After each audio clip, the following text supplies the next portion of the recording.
from. I'll give you just about 60 seconds to get you something to drink, get some water, and just to get prepared, let me give you a few minutes, maybe 60 seconds of music. We have our special guest in the house with us today, none other than global economist Dex Lattimore, to talk to us about something that's very near and dear to our heart, and that is wealth, but more importantly, how we need to be prepared for our wealth. So come on in, check in, family. No, let us know where you're hailing from. I don't see you in the chat, so come on in.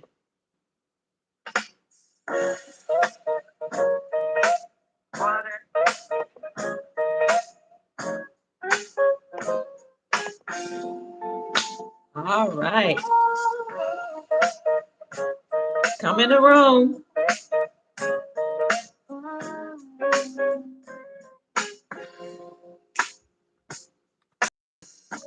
Dr. Pruitt, shining wisdom's light, teaching soul tribe. Come on in the room, family. I see you. I see Atlanta, the ATL. Come on in the house. We have about 60 people. Come on in. Soul tribe rising, hear a call. Raising vibrations for one. Come on in, family. Oh, Dr. Kia shows the way to a brighter, freer day.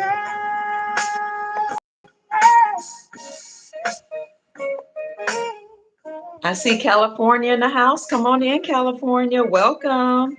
North Carolina. Hi, Carlos. Hi, Arlington. Hello, Rich. Hi, King James.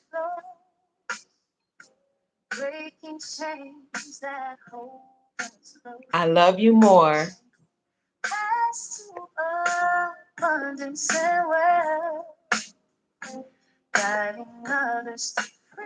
We almost have 100 in the room. Come on, family. Hit the like button as you enter.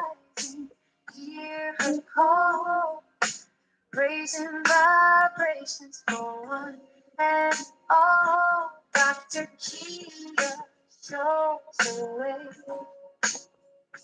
to a brighter, free.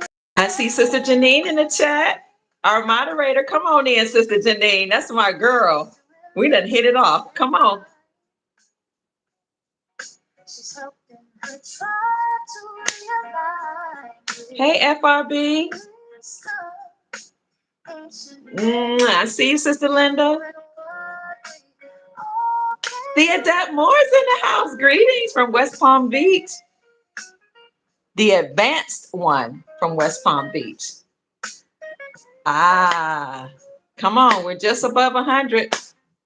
Hey, they're saying hello to you, Dex. Hello, everybody. Jacksonville's in the house. Good to see everybody. Duval.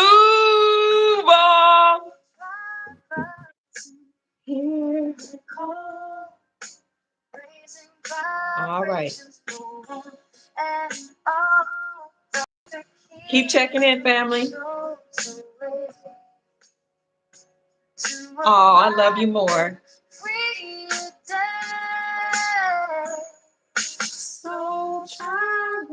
DC's in the house. Hey, I lightweight feel like a, what you call those people that do mixing? What now?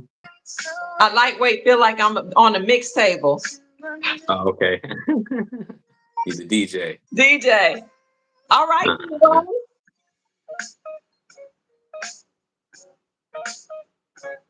Mm-hmm. All right. Welcome, family. Good evening. How are you? I see so many of you in the house. We're approaching 200. Check in. Let us know where you're hailing from. We're going to just have a conversation today. Usually I'm hyped up and I got all this intel to talk about. But on this evening, which is Saturday evening, if my memory serves me correct, this is Saturday, March the 7th. 7 is a complete number, God's number of completion, 2026, and the time is 9:23 p.m. Eastern Standard Time. Welcome to the Soul Tribe. It's so good to see you all. Come on in the room and enter, please hit the like button, okay? And if you are so inclined, share the video and comment. Comment in the comment section. We'll get to your comments in a minute. But we have Dex Lattimore, our global economist and historian of the Soul Tribe, here today to talk about something that's very important to my heart. So I invited him here. Welcome, Dex. How are you? I'm good. How are you? Good to see you. Good to see you too. Some of the Soul Tribe have requested you to come back because they say you're very intelligent. Thank you. I just try to provide the information that I have been given and You- the information that I've researched and just try to impart what I know. Now, I know your background. Can you give us a little bit about your background just so people can know that you're not just speaking something you haven't researched? What is your background?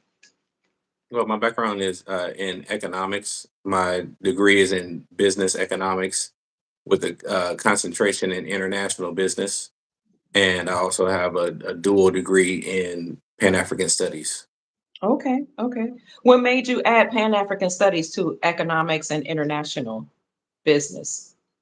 Well, one, I am a part of the diaspora of the people of color, the African uh, groups of people that are a part of the world, and wanting to be able to go into these countries and study what's going Mm, on in order to really have a full understanding of what's going on in the economies of the world, the rest of the world. mm. Yeah, as you taught me, due to the Berlin Conference, there was a division of the 54 nations in Africa. I suppose it was just one nation, or I just one continent, and it was divided. What was the purpose of the Berlin Conference? What was the purpose of the division? Well, they called it the scramble for Africa. Okay. Right. So the European powers, after after they kicked out the Moors in Europe in 1492, they set sail right to the rest of the world and they colonized the world. Mm, And in the uh, after I want to say it was 1884 was when the Berlin Conference was had. This was okay. after the U.S., the African Americans or the Black Americans were freed here, but also in the rest of the Western Hemisphere, the people of color, the Black people, were liberating themselves and being freed. And so the Western powers decided that the next stage would be to conquer and colonize Africa fully. I see. And there was something that I learned recently was that there was also a scramble for America. Uh, I actually came upon a video about that, and I want to go into detail about that sometime later, like in the near future. But this gentleman was saying there was a scramble for America whereby there were nations that came to America and colonized certain parts of this continent, North America. There were the French took over Louisiana, he was saying. There were some that took over. He was just talking about how they took over certain parts of the Americas. Mhm. And Mhm. that actually occurred in 1492. It started from 1492 up until the 17 or 1800s. I'll have to be more Right. specific, but on my channel, I did put up a brief video that talks about American history that we're not taught. And I always Mhm. wondered why people in Louisiana called themselves Creole and why they spoke French. I didn't know the French colonized Louisiana. Right. So again, this all stems from when the Moors were kicked out of Europe. They were Oh, kicked out of Europe and kicked out of the last place they were kicked out of was Spain and Portugal. And this would mm, have been in 1492. All right. okay. This would that same year, Christopher Columbus sailed to the Americas, right, on a Spanish ship, if I'm not mistaken. Mm. So uh, the Spaniards, the Portuguese, and the French were the first groups to come to Oh, the Western Hemisphere, right?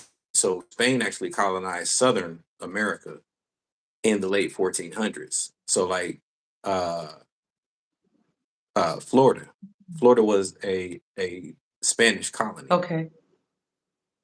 Then also they colonized right Mexico and Southern America. right? Mm. All of the New Mexico, all of that was a part of the Spanish colony, all the way up to California. Okay. It was a part of the Spanish colony. You also had again the French. The French colonized um, Louisiana, going all the way up into Chicago, and they also conquered parts of Canada. Right, so this is the Mm. reason why certain cities and states in Canada speak French. Interesting. So, right, when you mentioned the Louisiana Purchase or the Creoles in Louisiana, uh, when Haiti defeated the French army in 1803, they kicked out the French from Haiti, but also Haiti include such a excuse me, France include such a high cost with the war that they had to sell all of their territories in the Western Hemisphere. Mm. So 1803, 1804, America purchased the Louisiana Purchase was about France selling its colonies to uh, the United States. Okay. So Britain was the last European country to come to the Americas, and so they colonized America or the U.S. and they started came here I think in 1611 Mm. Mm. or 1607, somewhere around there. Okay. I want to show a brief video. I'm on my phone. I'm not on my computer, but I want to show just a brief video because this is fast. And then we'll get into the wealth, if you don't mind. Okay, Sure. let me show you. You sleep, I'm gonna wake you up. Watch this video. World War One is from 1492 to 1775, when America was attacked by seven Can you countries see it? simultaneously. Yes. 3 years, they bombed this place. Russia took Alaska, Netherlands took Canada, British and England took the west east coast, Italy took Texas up to the Gulf, France took New Orleans up the Gulf, and Spain came around the west coast down through Argentina, Chile, and up the backside. Seven countries attacked Black America. In 1775, we surrendered and lost the right to vote. They put us in slavery camps. They labeled them reservations, and the ones that did not go on reservations were labeled Negro. You sleep? I'm I gonna wake you I up. never Watch this heard video. that before. Very Okay. fascinating. Yeah. Just to know that uh not only was Africa divided and colonized, but so were the Americas. Very interesting. The Yeah. entire world was colonized by um, the Western powers, which would be the European powers. So Okay. even when we look at what's going on in the Middle East, all of that is a fact that every part of the world was colonized by whether it be France or even the United States was the latest uh, neo-colonials, Mm. colonialists. But they've colonized every part of the world. And so every part of the world, the oppressed people of the world have been working and fighting for centuries, right? And for at least for decades against these colonial powers. Interesting. Have you heard of the hidden hand as well? The Yes. hidden hand? Yeah. Allegedly, the hidden hand is part of the Moors, or Moors dynasty, that is working in tandem with European powers to colonize parts of, if not all, of the world. And it's very fascinating just to hear different stories about who's colonizing what landmass, and then even behind the hidden hand, you have allegedly other beings that are on this planet colonizing the planet. But my point of bringing all that up, though, is that even though all of the wealth has been colonized and taken and stole or held captive, and the people have been colonized, we're moving into an era where all that is being reversed. What do you have to say about that, Mr. Lattimore? Well, I agree. And that's what I mean when I say that there are people and groups that are fighting against the oppression. Mm. And so the time has come to where uh, their reign is only but for a season. Okay. right? Everything comes to an end, right? All empires have an expiration date, Mm, right? So eventually the wealth get restored back to them, the wealth of the land and the resource. mm. Interesting. The question of when it will happen, we can't say a specific date, Mhm. right? But there have been prophecies and predictions as to when things would occur. And we are living in those days, right, of the prophecies that have spoken about the wealth transfer, right, and the fall of these colonial powers. And so we are now witnessing a lot of that occurring. Mm. Things you taught me as you being a historian is that when you study history, then you can it provides a framework for you to anticipate what possibly will happen in the future. Would you give a little bit about that? Yes. So some say that history repeats itself, and they would also say that if it doesn't repeat, it certainly rhymes.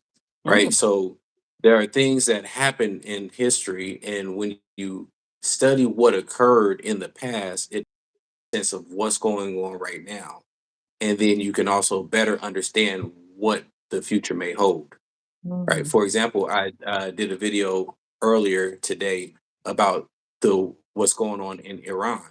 okay. And the history of Iran, when you look at their history, they actually are the Persian Empire, right? They were formerly Mm, the Persian Empire, right? So they were fighting with Greece even in biblical times, mm, right? mhm, So understand that the history of the world, we can study the history, and we can from the history it makes more sense of what's going on today, right? These wars that are going on in the world are not new, right? All of this comes back, and the further along that you study the history of the world, it makes sense as to where we are today and how we can see and expect what is to come. mm. Thank you. So you said you published a video today. Was that on your YouTube channel? Yes. Okay. And what is your So I YouTube? did it. So if people want to go back and if they want to go after this video to look at what you said about Iran, what's your YouTube Sure. handle? Dex Lattimore. Okay. So you can go to YouTube family to Dex Lattimore and look at his videos. He's been publishing a lot lately, or I should say a little. He's building up momentum since he's been coming on our channel and taking a break from his other jobs. So we talked about a little bit the wealth transfer and how we know that this is occurring, that we have entered into that prophetic time where the wealth will be redistributed, excuse me, from the people that held it captive. There's a scripture that says that the wealth of the wicked is laid up or stored up for the righteous. Yes. And the latter part of that, wow, what's the latter part of that? The wealth of the wicked is laid up for the righteous. I'm trying to think of the. I think it says something about, and we're supposed to store, have posterity. Let me see, leave something for our posterity. Let me see if I can find that wealth of the wicked. I oftentimes when we talk about wealth, people get excited about getting what the wicked has, but that wealth belonged to us anyway before the wicked came and took it, stole it. That's correct. So, and a good man leaves an inheritance for his children's children. That's the other part of that. And see, that's what's important, right? We want to build wealth not only for ourselves, we want to build it primarily for our posterity, right? For the Mhm. generations to come, right? And the other generations that are under us. Absolutely. So this brings me to what I really want to talk about, and that is how we know the wealth is going to be distributed. Whether people believe in NASARA, JASARA, the National Economic Security and Reformation Act, and the global version of that, the Global Economic Security and Reformation Act, or people might believe that we're going to have humanitarian projects that will be disseminated to help humanity. And then you have others that know that we're going to have access to our own trust that's attached to our birth certificate bond. It doesn't matter where the wealth is coming from. What's important is, can you handle the wealth? And that's what I want to talk to the audience about, Mr. Lattimore, is because people often on my channel and other channels, we talk about the global currency reset, reevaluation of currencies, and all this wealth that's going to be redistributed back to humanity. And we get excited about it. I have a tendency to be the woo-woo person, like it's going to happen. We're so excited. You are more practical, and the way you think, your mind thinks as an economist is, okay, it's nice that the wealth is coming, but are you ready? Right. And what are you You going to you have do? to be prepared for it. Go ahead. And what are you going to do with it? And I yield. Yeah. Exactly. And that's the major question. What are you going to do with whatever wealth or whatever money comes your way? Mm, Because if you, especially if you don't have discipline, right? Discipline in your finances, discipline in your thinking, and discipline in your habits, then mhm, you'll squander the wealth, because wealth has been transferred in the past to people who were irresponsible, and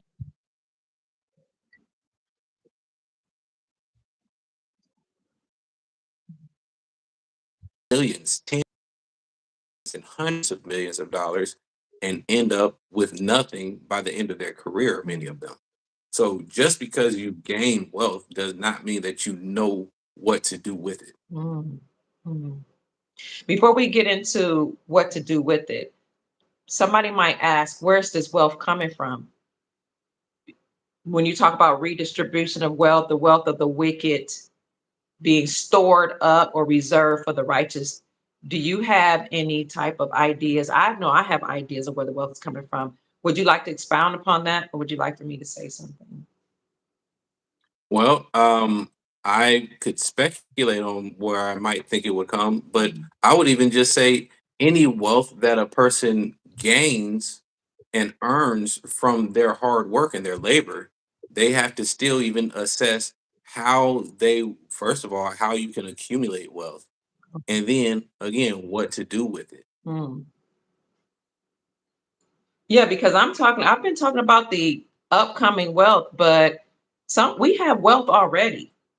Wealth, we have knowledge, we have wisdom, we have our children. And you always tell me one of the most important resources is human resources. We have community. Human resource is the most important resource, because without the human labor, then you can't get the production of any of the goods and services that we have. Mm, mm, So now you talk about the human aspect, right? The labor aspect, but also when we look at the Black American community, we actually technically for a while now have been in the top 10 of the richest nations in the world if we were actually considered a nation. okay. But we're talking about the difference between riches versus wealth. Mm, So we have money, we have cash, we don't have land and resources, which is the actual wealth aspect. So when you look at our community in America, we own less than 1% of the wealth of this country, because we're not invest primarily in assets, which would be clothes and automobiles, things like that, versus uh, investing in appreciating assets, which would be land, property, and precious metals, for example. mm, okay. So sounds to me like we need to get down to business and start. First of all, we have to know what those appreciating assets are, which you just explained to us, and then invest in them. And that we do that to some extent, talk to people about and teach them about that. So let's say people are investing in those appreciating assets. When they mature, let me see. Can you explain why it's important when they mature, when they receive more wealth, because we already have some wealth? What is the importance of being a steward or a good steward over what we have?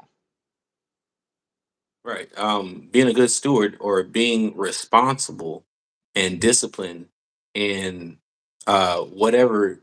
wealth or whatever information, whatever that we own and whatever we gain, you have to actually be a practicer of discipline and Mm, responsibility, as well as how you use whatever you have.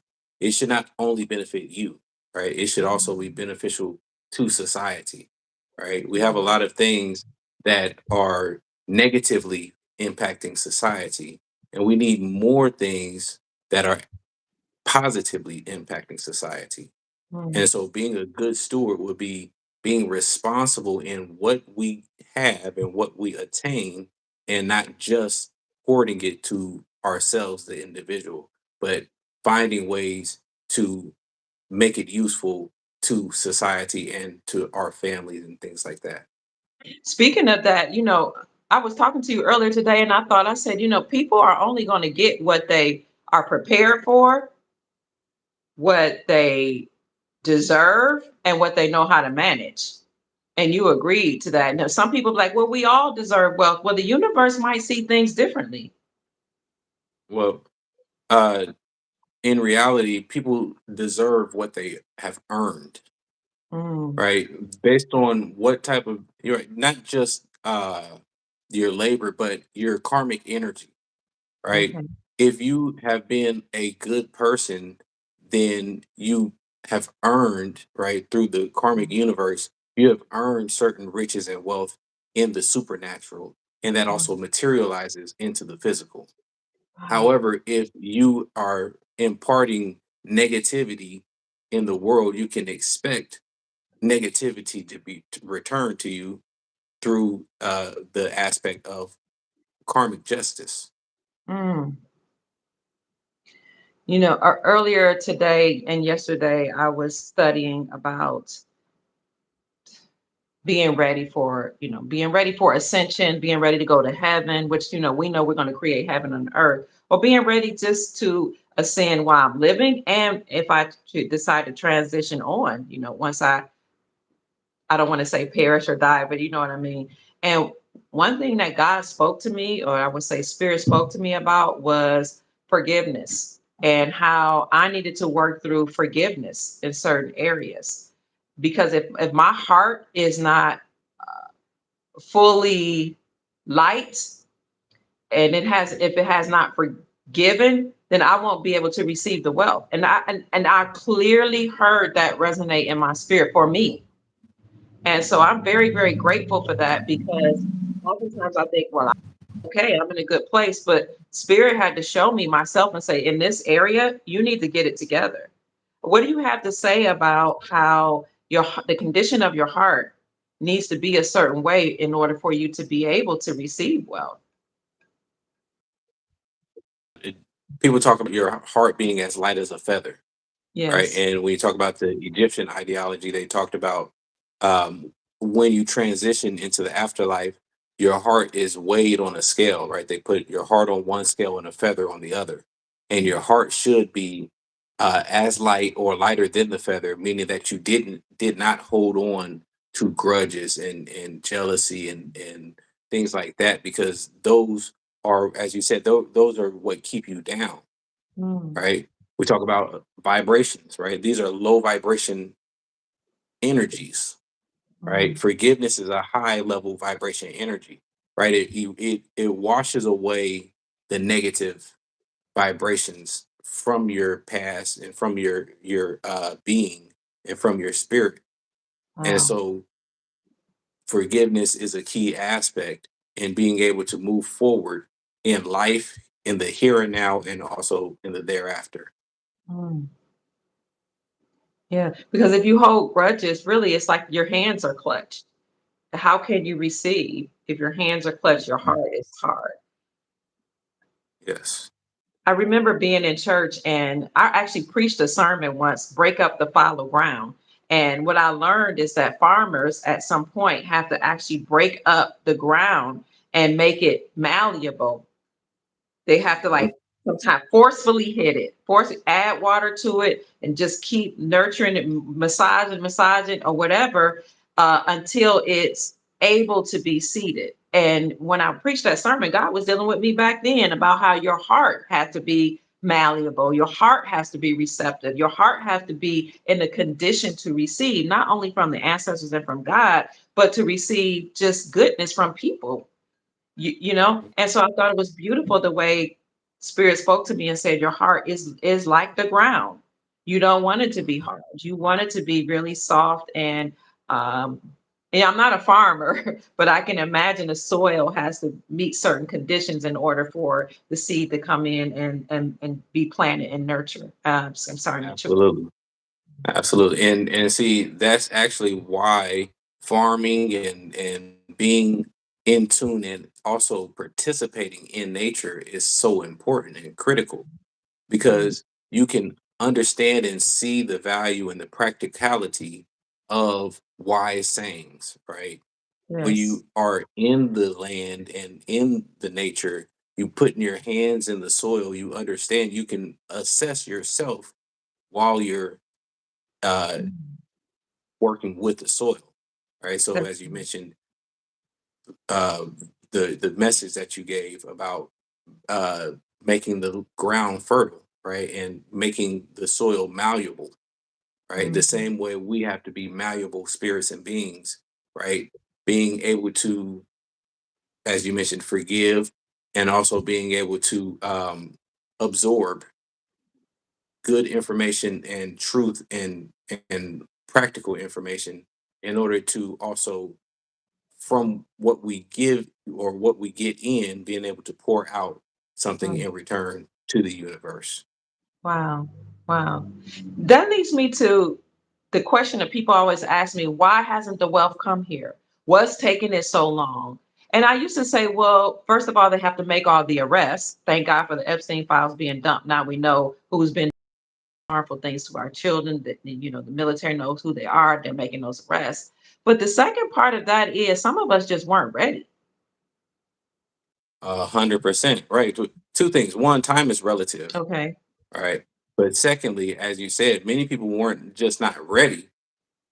Many people up to this point were unwilling. Okay. Right. So when you look at over the last several decades, people have been talking about conspiracy theories, for example, and the mass of people had rejected a lot of these things, right? A lot of people enjoyed and benefited from the system that we have been under. And Okay. so there have been a lot of people who did not want, and even some people may say they want it, but when you look at their lifestyle, you look at their habits, you can see that they may, in fact, as you mentioned, may not have been ready to Mhm. receive these things. Mhm. But again, time is relative. So, and like the scripture says, a day is like 1,000 unto God, right? Or when you look at the spiritual realm, right? Time does not exist in the spiritual realm as we know it to exist here on this physical plane. Mhm. So where something may be taking years and hundreds of years here, it could be but a blip of time in the metaphysical or the spiritual. Mhm. And activity in what we're talking about being the physical plane versus the supernatural or the metaphysical plane. Wow. Speaking of being ready, I have a church background. You used to be a pastor as well, and I served under you, as a matter of fact, alongside of you, but you were my pastor. And the scripture that comes to my mind, and Dex Lattimore actually is my son as well. The scripture that comes to my mind is about the 10 virgins. Five of them were foolish, and five of them were wise. They were preparing for a wedding feast. So while they were preparing, they were gathering oil and things for their lamps. And a song comes to mind: keep your lamps trimmed and burning, keep your lamps trimmed and burning, keep your lamps trimmed and burning. The time is drawing nigh. So the time for the wealth transfer is really coming. It's here. But we have to be prepared, just like the virgins were supposed to be prepared for the wedding feast. Well, five of them got prepared. They got everything ready. They had the lamps ready. They had them. I assume they had them trimmed or prepared because they wanted to stay watch. They want to stay on guard, make sure they were ready to enter the wedding feast. And then you had the five foolish who didn't get ready. They didn't prepare. They just lollygagging around, making excuses for why they're not going to be ready. Well, when the alarm sounded, the trumpet was blown, the bridegroom came, and he came for those who were ready. Well, the ones who were ready, they that were ready went into the feast. You remember, they that were ready went into the feast. They that were ready went into the feast of the marriage supper of the Lamb. So they went into the feast. But as soon as the five wise went in, because they were ready, the door was shut. Mhm. And the five foolish start knocking on the door. Let us in, let us in. But the wise answered and said, not They're so. not so. Let there be not enough for me and thee. Expound on that, Pastor Lattimore. Well, they said not so because, okay, if I came prepared, if I had enough oil in my lantern and you did not have anything, I know the amount of time that it takes to travel. I know how much oil is needed for the lantern to be able to see because you're using the lantern to see at night, Okay. right? So if the feast is at night and I need something to see, a light to see with, if I give 50% of the people who were unprepared any bit of mine, I know that I cannot make it to the destination. So it actually Okay. ends up being a lost cause.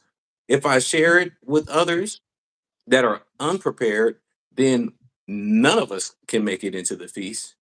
It's Mm, better that those of us who are prepared actually make it there because those who were unprepared clearly did not prioritize it. So they should spend their time doing whatever it is that they felt was more important than the feast of whoever the feast mm. was for. So, just based on that parable, can we assert or assume that some people won't make it? And I'm not trying to be negative, but if you think about parables being life lessons, will there be some people that just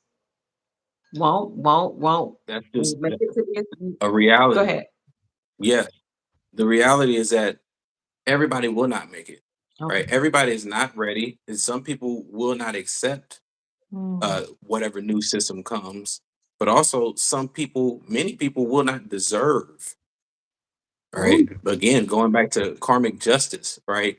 If you are or have been participating in nefarious activities, you don't deserve to gain these things that we're discussing. You deserve something else. And so other people will have earned the right, right? Some will have earned the right to the wealth and to the prosperity, but others will be on the opposite side. And then there are some who have been neutral, right? But standing still for too long, if you stand still and time is moving, then you get left behind, Mm. right? So you don't want to stand still. You want to be productive. You want to be progressive, right? And you want to be positive and use positive energies and positive vibrations in order to attract good things to you. Mm.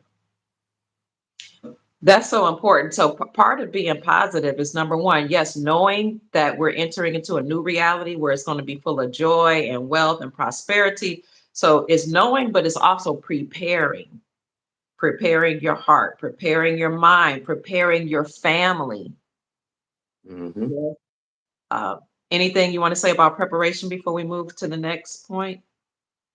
Yeah, the preparation, as you just said, just reiterating the fact, the preparation is important, right? You have to be prepared and you have to research so that you can understand where we are and where we're headed.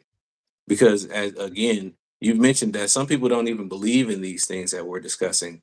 But if you actually have done your own research, then you know that these things are inevitable, Mm, right?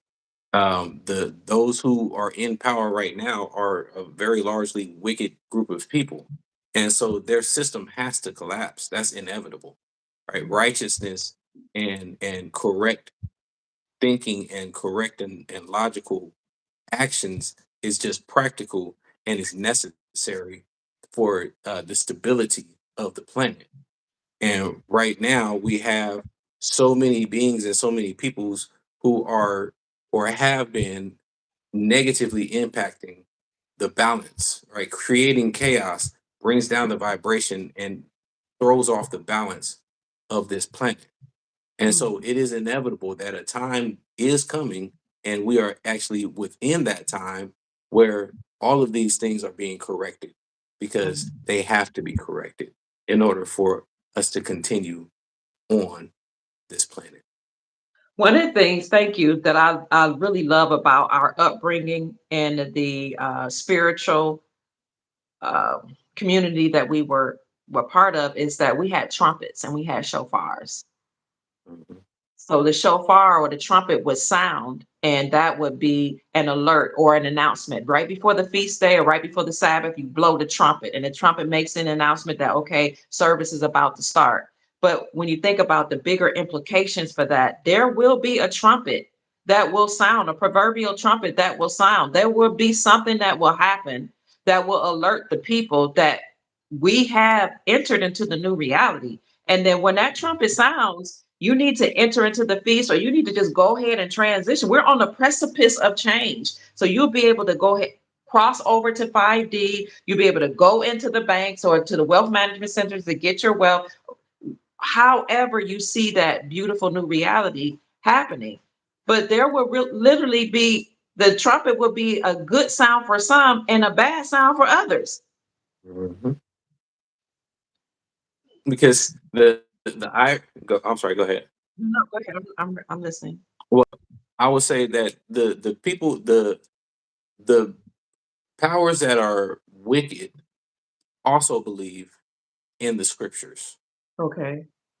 They Mm, know that they have a certain time frame that they were allowed to enact their wickedness. But they've all been waiting for that trumpet because, like you said, some will hear it as good, others will hear it as bad because they know that their time is up. mm, Right. When we look at all of what's going on right now, even the fact that Epstein was caught and arrested or whatever was a signal to the nefarious powers that their time is up. Right. mm, They when he first was arrested, they paused. Right. They okay. pulled back. They hesitated and they waited to see how much time do we have left. Mm, Now, however, the masses of people, did not catch on to the story. And even though we had the financial collapse of the global financial collapse in 2008, 2009, people were still unaware of the depth of what was going on. mm, So as time progressed, they said, okay, well, we have a few more years. All right. We can keep this ball rolling, keep this train rolling for a few more years. And then 2019, another trumpet would sound. He got arrested again. And the whole people, the groups, they paused again, right? In fact, they paused the world. They said no one will move until we figure this thing out. mm, Right? They got things situated and they said we got just a few more years. How long we can handle this, we don't know. mm, But they know that their time is up, and okay. we as the people have to get ready because, for example, what happens when corporations collapse? Mm, Are people prepared to run these corporations?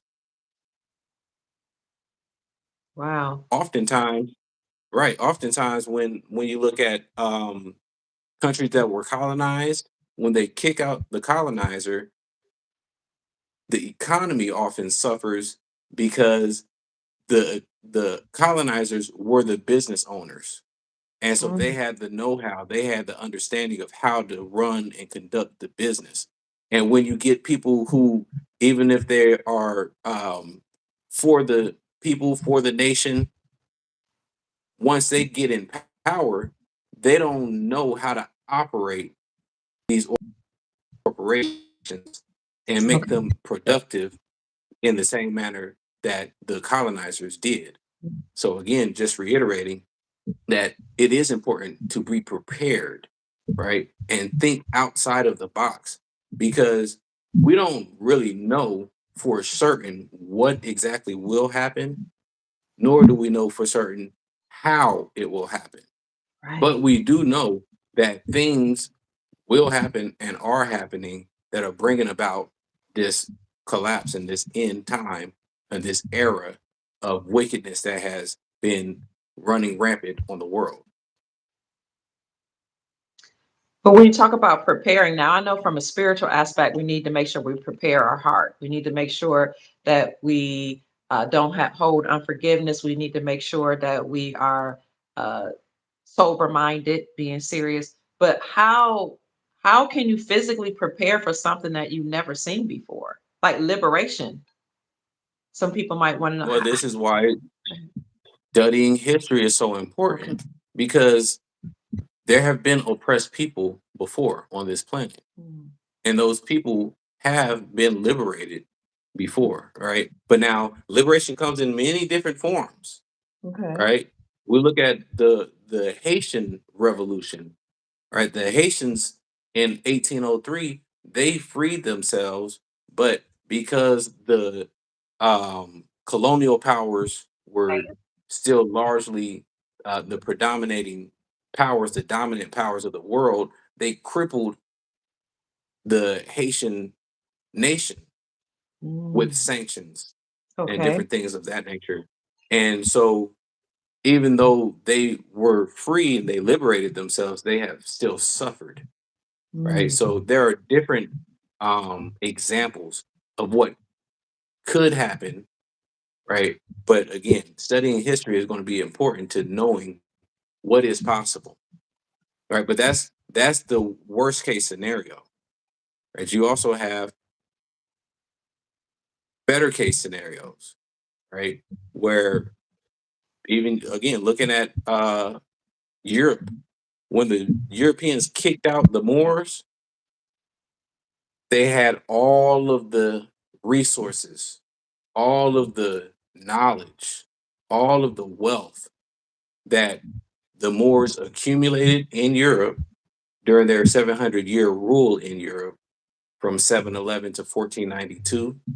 Mhm. Once they were kicked out, the Europeans gained a plethora of knowledge and information and wealth, Wow. right? So Wow. you have different perspectives of how things could go. Okay. But when we look at the American aspect, right, the United States of America, this North American landmass, there's plenty here, Mhm. right? So when the wealth is restored to the people, we have everything that is here on the land. Okay. But it's again a question of what will we do with it? Yes. All right. Will we be good stewards of it or will we squander our wealth? Mm. Will we take good care of what we have or will we let it go to waste? Mm. Mm. Speaking of taking good care of, another scripture comes to mind, and I briefly looked over this scripture, and I have a scriptural background, ordained minister, ordained evangelist, licensed minister and missionary, um, or I actually helped grow some churches and teach leaders as a director of outreach in my former years. But I was looking at a scripture about the parable of the talents. It was just I always heard of talents, and I've heard it was talents were like a literal talent, talent worth money. But it was just today that I actually came to see that those talents, that was money, that was gold. They were talking about gold. When you think Yeah. about the scripture about the talents, do you remember what the overall message was about in that scripture? I could bring it up if you want me to, or do you remember? You want me to bring it up? Analysis. I think there was a Okay. ruler and there were three Okay. men, right? That, if I'm not mistaken, they may have owed or they may have been in debt to this man. But the man gave talents to three individuals. Okay. One man he gave one talent to, the Mm. other man he gave, I think, maybe 3 talents to, or 5 talents, and the other one he gave 8 or 10 talents. Okay. Okay. Okay. When he left, right, the 3 men did different things with those talents of gold, right? Okay. The one with the many talents, he used the talents productively and gained a return from the talents. The other man, who had many talents, similar aspect, he invested those talents or the resources. The third man, who had 1 talent, he buried his talent, Mm. right? So he was virtually unproductive with the resource that he was given, Okay. right? Because when you have resources and when you have investments, you're supposed to multiply what you are given, right? And so when the ruler came back, he asked the 3 men, "What have you done with the wealth that I gave you, or the talents that I gave you, or the gold that I gave you?" And the two reported, "Hey, I did this. I took it. I invested in some stocks. To make it modern times. I gained a profit. I diversified.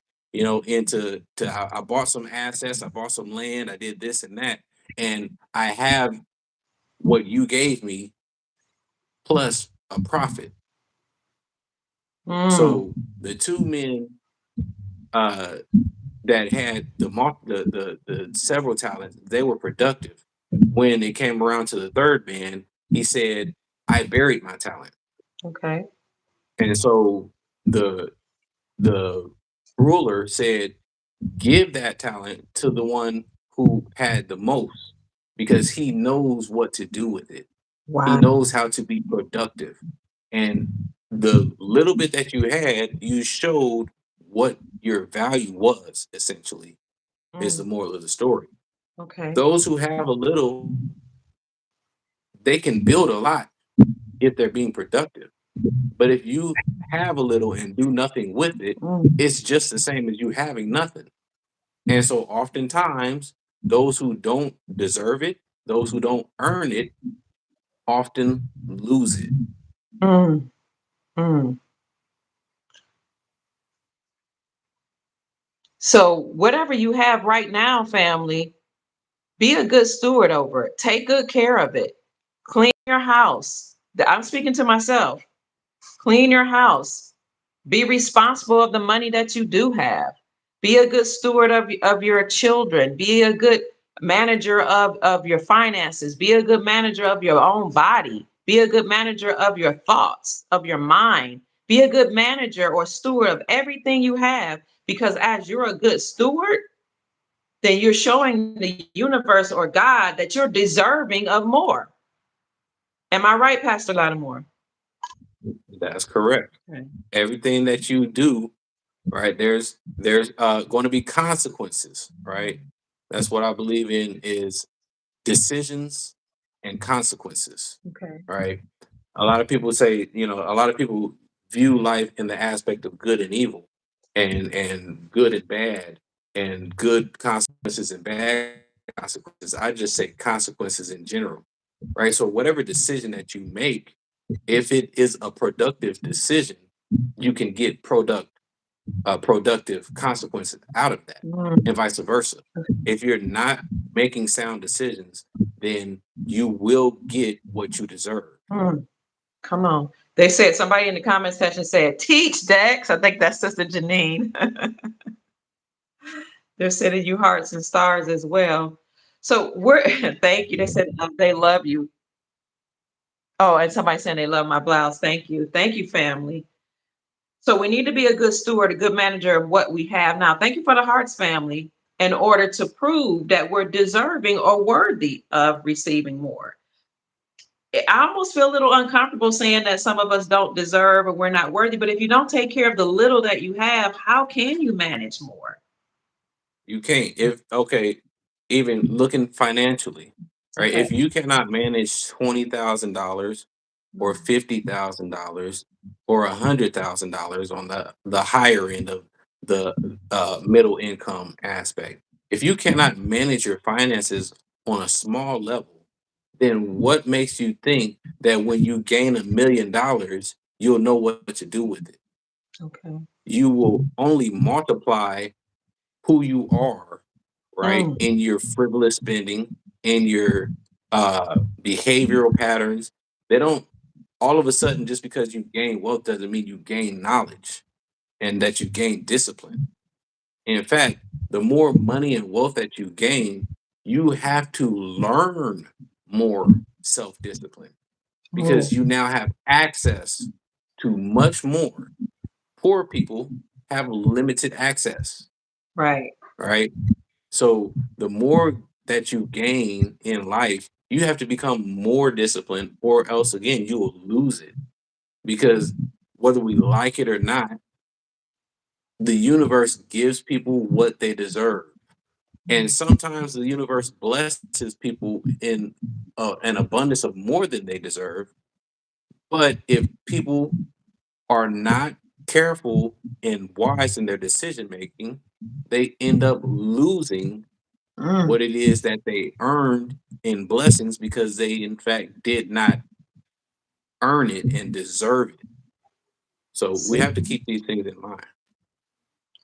And I think that's why it's so important for wealth management to be entered into the conversation because we're talking about accumulating wealth. Oh, we need to invest in these currencies. Oh, I'm going to invest in gold. I'm going to invest in silver, or I'm going to invest in stocks or digital assets. But if you don't know how to manage it, you'll lose it. And let me give you a quick story about that.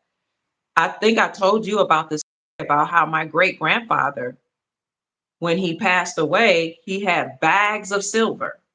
He had other things, other wealth. But I remember I was 7 years old.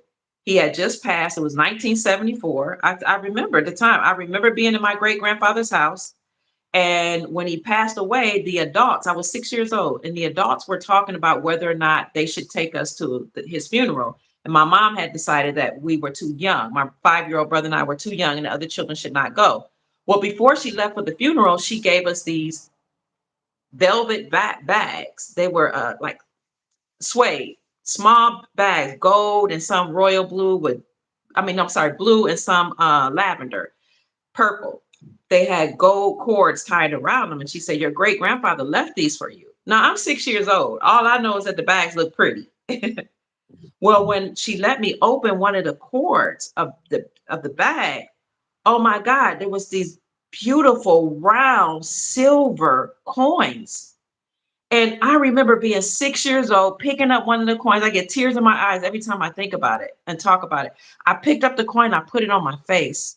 It was cold, it was round, it was hard, but it felt so good. And I put it on my chest, and I could just feel something vibrate all through my body. And I thought, my great grandfather thought enough about me. I'm six to leave my brother bags and bags and bags of silver. Now we had just come off the gold standard. It's 1974, so it's real silver, right? Hmm. Now I remember that happened. I remember my mom went to the funeral. She came back, and I don't remember anything else except for fast forward down the line. I end up going to an online silver symposium with Chris Marcus of Arcadia Economics. Shout out to Chris Marcus. Subscribe to his channel, Arcadia Economics. And I went to an online silver symposium because somebody invited me, and I won a 1 ounce silver. When that 1 ounce silver came, Mr. Lattimore, I broke down in tears because I took that silver and I put it on my face and I put it on my chest, and I immediately had flashbacks and flooded memories of my great grandfather's silver that he had bequeathed me. Now, by that time, I'm what, 50? But I remember being six. So I picked up the phone and I called my mom. I said, Mom, I just won 1 ounce of silver from the silver symposium. And it reminded me of grandfather bequeathing me silver. And my brother said, whatever happened to the silver? She said, oh, your great grandfather didn't just have silver. He had silver, he had gold, he had land, he had houses, he had money, hundreds of thousands of dollars. I was like, what? What happened? She said, what happened is we didn't understand the value of any of it. His daughter, Hmm. my mother, went through all of the hundreds of thousands of dollars in a matter of 5 years. She, Yep. all the houses she liquidated. She went to Mexico because my great grandfather was actually from Colombia, but we knew he had some dealings in Mexico. We actually thought he was from Mexico. We learned later he was from Colombia. She went to Mexico, lived a fun time. My grandmother did. My great grandfather. I mean, didn't give her children a lick of nothing. Didn't pass on nothing to her children, her grandchildren, which would have been his. It was all squandered. Mhm. Who had the silver. She did have the silver coins, but she didn't know the value of. By the time she got the silver, she didn't really know what to do with it. But God bless her, when she was in her spiritual organization, they say, "Give us all you have, whatever you have," and she gave all the silver coins. She didn't realize the value. She felt really, really regretful, saying, "I'm so sorry now that you're teaching us about silver. I didn't know. I didn't know that silver was valuable. Grandma, my mom didn't know. She just liquidated. My grandmother had a heck of a good time. But you know what? And Go see, ahead. But the lesson for me, and I told mom, I said, "Mom, at least you gave the silver to a spiritual organization that had taught us so many good things." I said, I honor you for that. I do. I honor her for that. I said, I don't know what happened between great grandfather having all this wealth and us who end up being raised in the projects of Cleveland, and me being 50 something and then waking up to the memory of the silver. So my purpose of mentioning that is, they say silver is lost within 3 generations. When my grandfather died, it was lost almost overnight. yes, Yield the floor. because as one is the misunderstanding, right? Not fully understanding the value of assets and wealth, but Mhm. also it's the individualistic mentality, right? Mhm. Because you can say that you didn't understand the value, but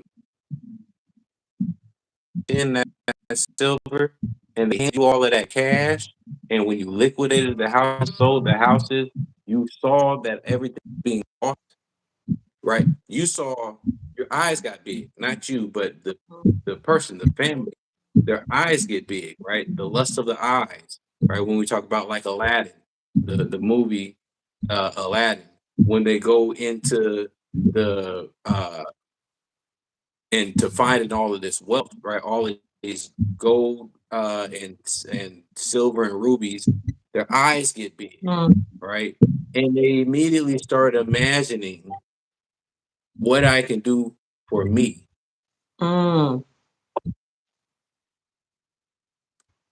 Yeah, what I can do for me. My grandmother had 5 children, 4 living children. She didn't give them a penny. She didn't even give her Mm, brother any money. Sorry, Granny. But she lived, and she ended right back in the projects. mm. I think he's frozen. Hold on one second.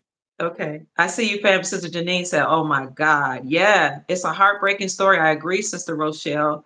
Yeah, it was hurtful to hear about how much grandfather had accumulated, and he intended for all of his children, grandchildren, and great grandchildren to have something.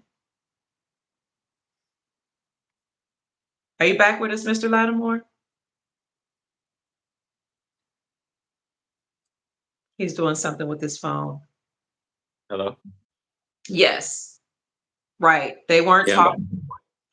Yes, Sister Jane, you're right. They were not taught about things like that back then for some reason. Well, for one reason, he spoke Spanish. Um, and he could speak very little English, I understand. But they sure knew how to spend it. Mhm. How to distribute.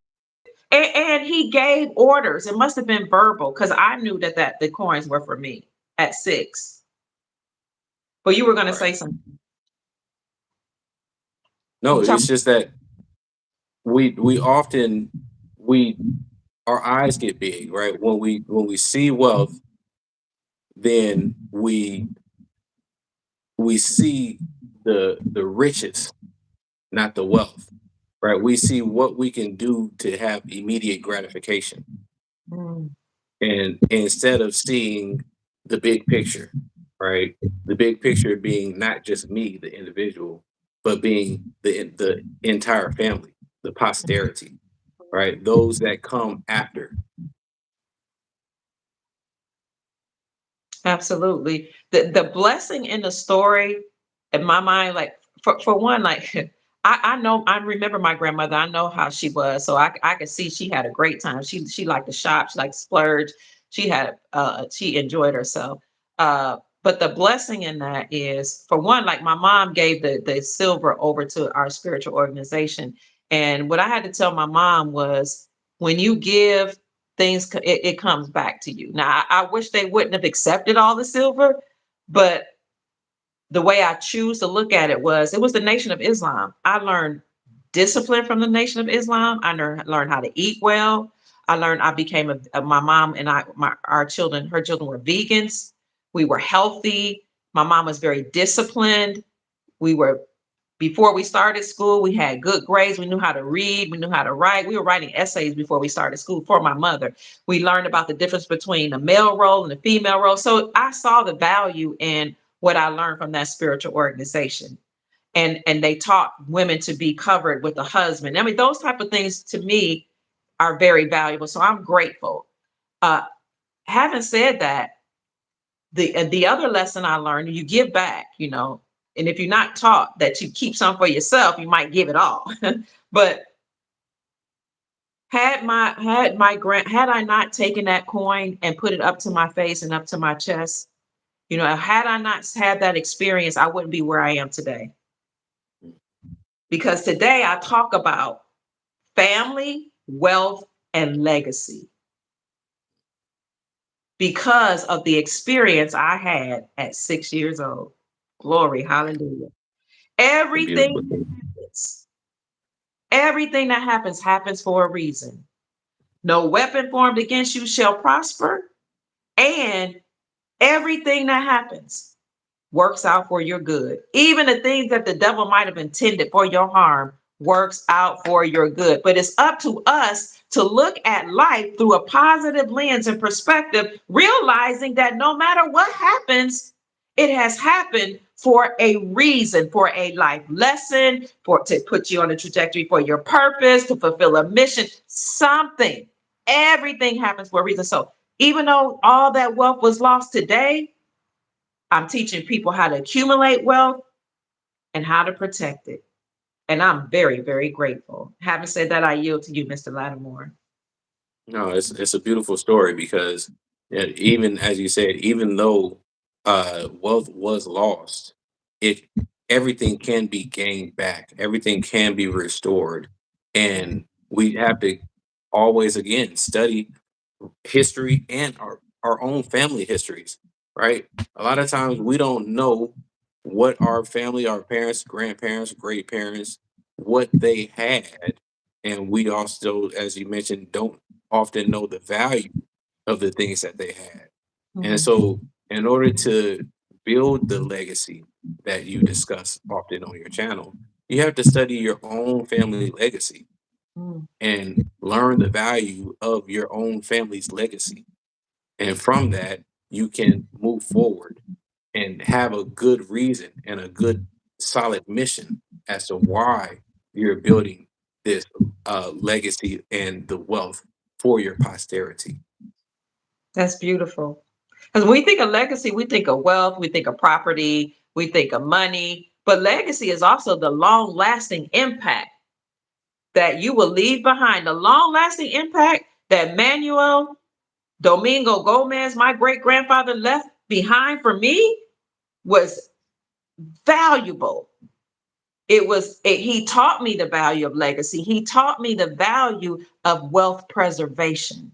And I'm so grateful. And just to think that he had that type of foresight to leave something, bags of silver that will leave an impression on me and propel me to my purpose, which is to share this information with the whole world, the soul tribe. That's why it's important to be intentional, right?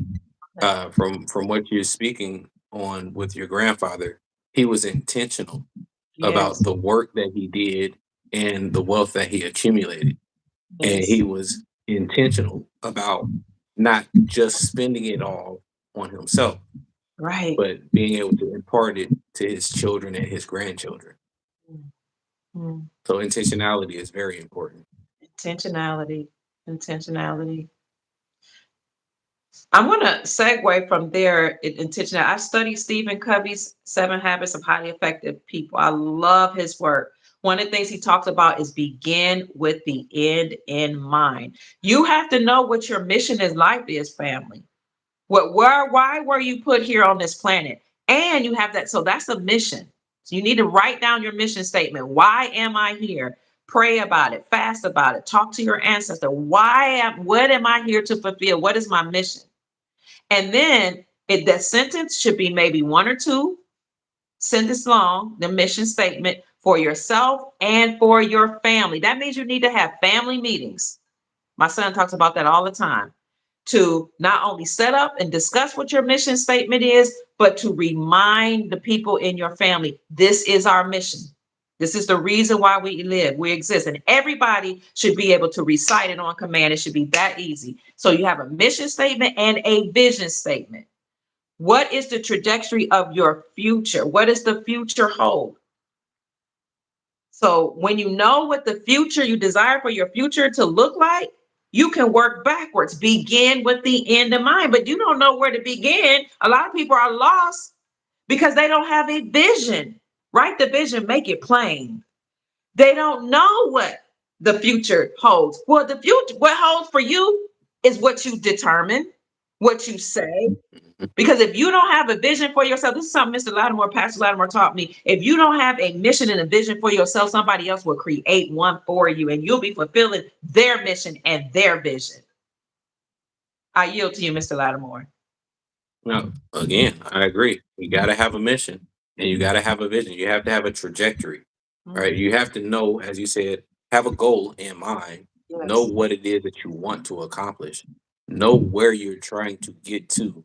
And Yes. then when you know where it is that you want to get to, you can find the path of how to get there, being the Mm. vision, right? But we have to be very strategic in our assessment and in our building of our lives because a lot of people again are not being intentional, right? Or even a lot of people are making bad decisions intentionally, right? Mm. And when you have a vision and a mission, and when you have things like family meetings, you start to become less individualistic and become more communal, right? You I start to think of how what you does impacts the family at large, the community at large. Absolutely. I was trying to look for an example of a vision statement because, it's easy to just say something, but I want to give concrete evidence to people or just something they can see. So a vision statement would sound something. I don't have an example right here before me, but say as a family, our family will be the premier family that will provide food for our community. Like so maybe you're a family farm. Our family will be the premier farming family that will provide food for the community. That's just a small example of a vision. Say what you will be, what you see. And then when you have a vision like that, then you know how to operate. Okay, since that's the vision for the future, that means I make sure everybody's on board, make sure everybody knows what their role is, make sure they're honing their skills, make sure they're practicing, and anything else I'm living out. And you just have to make sure everybody's on board with that vision. Mhm. You want to say, Mr. Lattimore? No, that's it. I'm Mhm. agreeing. So now that these corporations are collapsing, we are the corporation, so-called corporation. We are the banks. We are the grocery stores. We're going to be the farmers. We're going to be the shoe repair people. We're going to be the bakers. That's you and your family. Right. And we have to, going back again to what you're saying, the understanding your family and what your family has been good at over the last several generations, right? Because oftentimes people end up going to the same industries that their family has been a part of for generations, right? Absolutely. Farmers produce farmers, Mm-hmm. doctors produce doctors, engineers produce engineers, musicians produce musicians. So, understanding your family bloodline and your family legacy and the impact that your family has in certain industries helps you to be able to navigate through the noise, right? Because a lot of times now today we look at the modern way of the universities, right? They tell you that anything is possible, anything is accessible. But if you don't have an interest, even if your family was never into these certain industries, over time you may not do well in these industries just because this is not something that your family has a history of doing, Mm. right? So, not saying that you should limit yourself only to what your family has done in the past. You do want to expand your family legacy, but understanding overall what your family has done in the past will help you to be able to determine what you're good at, and it helps to for the posterity to know what's important for them to look into and to be a part of. Also, I'll say we have to look at wealthy families, right? They set up the family structure and the family hierarchy Okay. and how they distributed the wealth when the elders transitioned, right? So when you look at like I think the Rockefellers, the way that they did their wealth, you have generation one, generation two, generation three. Generation one accumulated the wealth, Okay. right? They don't pass it down to generation two. Hmm. They pass it down to the grandchildren, the third generation, Oh, because by the time the first generation is 60, 80, 100 years old and they transition, their children are not children in hmm. the sense of being, young. Okay. They're in their 40s, 50s, 60s. So then the second generation should also be working to accumulate wealth on their own to be able to pass it to the third generation, Mm. right? Okay. So now the first generation took care of the second generation, their children are already set up. They're fine, right?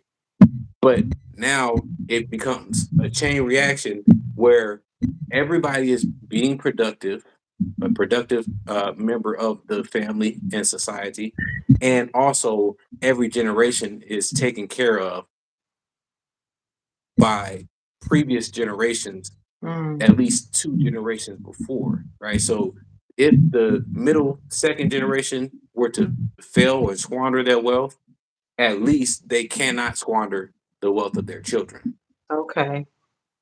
Right? So having these types of strategies are important. Thinking and learning and researching these types of things are important in order to be able to build future wealth for your children, for your children's children's children, and your posterity overall. That's beautiful. Beautiful. Thank you. You have a couple questions, Mr. Lattimore. Are you ready to entertain questions? Or did you want to Sure. say something else before we go on? No, go ahead. Okay. Sister Janine asked, what would you suggest when family members don't want to come together for a meeting? That's a great question. That is a great question, and it's difficult, right? Yes. You want to try to explain the value of the meetings, but then also when people don't want to participate, sometimes you have to plan around them. Sometimes Mm. you have to plan in spite of people, right? Because people may not see the vision right now, may not see the purpose of what you're talking about now, but that doesn't mean that in 3 years, 5 years, or even 20 years, sometimes you have to be building a long time. And some people will not even join on board with what you're building. But that does not mean that those under should not be able to benefit from what their parents and grandparents left for them. Mm. All right. So all of that to say, it's hard to convince adults, especially. It's hard to convince people who are already in their ways to see your perspective, Mm. but you still want to be able to build for those, the posterity, the future generations that are young and those that are here to come. So you just keep building. You just keep building in front of them. You just keep stay on the trajectory that you have Yes, and I see another person says work with who's willing to work over time. And Mhm. see, that's the thing, right? It doesn't take everybody, right? If you have a group of 100 people and 90 of those people are unproductive and 10% or 10 of those people are productive, then it's better to not have the 90 because they're weighing down the 10 productive people. And then those 10 productive people can even still build a society or a unit that is beneficial to the entire group, right? But you want to be strategic in how you build, right? And how you distribute wealth and different things, right? You don't want to give things to people who are going to be frivolous with it. Don't cast your pearls before the swine. That's what the scripture says. Speaking of don't cast your pearls before the swine, or pigs, they have a propensity to trample their feet over anything. Because they don't know the value of a diamond. So why would you put a diamond in front of a pig? He doesn't know what it is. So when he's going through the mud, he's just gonna trample on it. So that's why the scripture says, don't cast your pearls before the swine. Something of value you don't give to the people that aren't ready. But when you build, they will come. That's another statement. They Mhm. will eventually come It, al- around. it also talks about don't argue with a fool, Mm. right? So you don't want to waste your time, too much time, trying to convince people who don't care to hear what you're saying, right? There are going to be people that, right, going back to the story about the wise and the foolish, right? Some will receive the information, others will not. Mm. But as Jesus said and did, after you've given your nice sermon, and whether the people accept it or not, you got to dust your feet off and keep it moving. Mm. Dust your feet off. That's right. So let's see. Sister Fair Sink says a vision statement. Thank you for writing this out. Vision statements define shared goals, purpose, and core values to help guide the decision making for the family. I love that. I love that. That would be a good first meeting. That family that's come together. We're gonna write our work. You might not. I don't even know if you want to tell them. Some people like vision statement, but you could. That could be the first meeting. Have a dinner. Do it at a dinner, or maybe I don't know, a retreat. Yeah, I was talking to my son about that. And he was like, "You shouldn't have to always make something fun in order to get people to be on board with what you're saying, Mom." And I agree, but sometimes I try to think of other tactics to get people involved. So, Absolutely, it what you can uh what is it? Win a bee with honey, mhm, right? As opposed to vinegar, yes, right? So being strategic in your words even are important, right? You don't want to be exclusive, right? You want to be able to include as many people, especially in your family, as you can, right? And you have to be tactical, right? Find ways to, like you said, have a nice barbecue, right? mhm, Have a family dinner and have light conversation, and then gauge. Say, what do y'all think about this, and what do y'all think about that? Well, what does family legacy look like to you, right? And then as time progresses, you can get more in depth in the conversation, but also there will be people that enjoy the conversation. You make sure to take a note to see who is enjoying the conversation so that you can work with them after the meeting and say, okay, now we're going to do with this information. Can we keep this information going, right, in our family? How can we figure out ways to have more family meetings throughout the year? Mm, that's beautiful. I agree. Now, what do you do in the case of where it might be a couple? And I'm going to ask you this because during you, political times like voting or different times where you have discussions on Republican versus Democrat, you have heated discussions, or you might be talking about the family vision, the mission. Sometimes the two people that matter the most are not on the same page. And I've had this question come up a lot. And I say, as much as lies within you, do all you can to try to get along with people. But what do you say if a person is saying, well, I'm trying to get my spouse on board, but he or she just they don't hear me or they don't get it? How would you encourage that person? Thank you for the hearts. Find ways, find ways to keep the peace, Okay. right? Um, Politics is very divisive, and oftentimes there's, I mean, people are going to have their own opinions and their own perspectives, and you can't change everybody's opinions to make it yours, and you can't change people's background, right, to make them understand your perspective. Okay. So sometimes people will be on the other side of the fence, whether it's politically or whatever, because of their background, how they were raised, right, their perspective of the world. And just because you are married to or are a part of that family doesn't mean that they will necessarily ever see things in your perspective. Okay. But just because people don't see your perspective does not mean that you have to be against them, right? We often we disagree on a small percentage of the things in life, but often we spend the most time focused on the things that we disagree with, as opposed to overall thing that we do agree with. Okay. Right? For example, religions. The Muslim and the Christian religions are virtually the same, right? There's a small 5%, we'll say, difference. Yeah. And because of that small percent of differences, we have global wars, Mm, right? But it's unnecessary. There's other ways to be able to get along. And again, you can either focus on the small differences or you can say, hey, I acknowledge that we don't see eye to eye on 100% of things. We are not robots. We all have free will, right? We all have to choose the decisions that we want to make. However, the overall picture, what is the overall picture?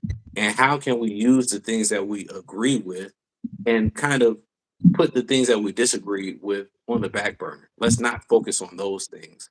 Let's focus on the things that are more pertinent, the things that we can agree on and that we can build on. I agree. To add to that, someone said, Sister Deborah said, allow the person to help where they serve best. Hmm. Absolutely. That's important because everybody cannot be the head, right? Right. Everybody is not going to be the at the top, right? The body. You have the arm and the leg and the heart and the head. They all are a part of the body, but they all have different functions, Mhm. right? The hand cannot do what the foot does, Right. nor do we expect it, right? So then when we look at it on a family aspect, one person in the family should not be expected to do things that they don't know about. We want to find things that people are actually good at and give them assignments based on that, give them positions based on that in the family. I love that. Yeah, I remember when we were taking care of your dad when he was not well. Uh, Let me see, I'm doing something on my computer. Uh, One of the things that I said, well, because people we were kind of tired because he was sick for a long time. But one of the things we came up with was, well, Instead of one person trying to do this and one person trying to do something they're not comfortable with, if everybody contributes the way they can and using their gifts and their talents, then the burden is not on everybody. It doesn't even seem like a burden. If you were good at physical therapy, so you would do the physical therapy on that. I was good at cooking and doing some other things, so I would do that. Then you had my oldest son managing, his estate or whatever. But everybody chipped in, and even though it was a lot of work and it was hard, we were able to work like a machine, so to speak. And we kept them alive a long time beyond what was predicted. Mm. Yeah. So it's very important for the family to come together and have a mission and have a vision. And then, like someone said in the comments section, divide the different duties and let people serve where they're good, where they can, using the skills that they have.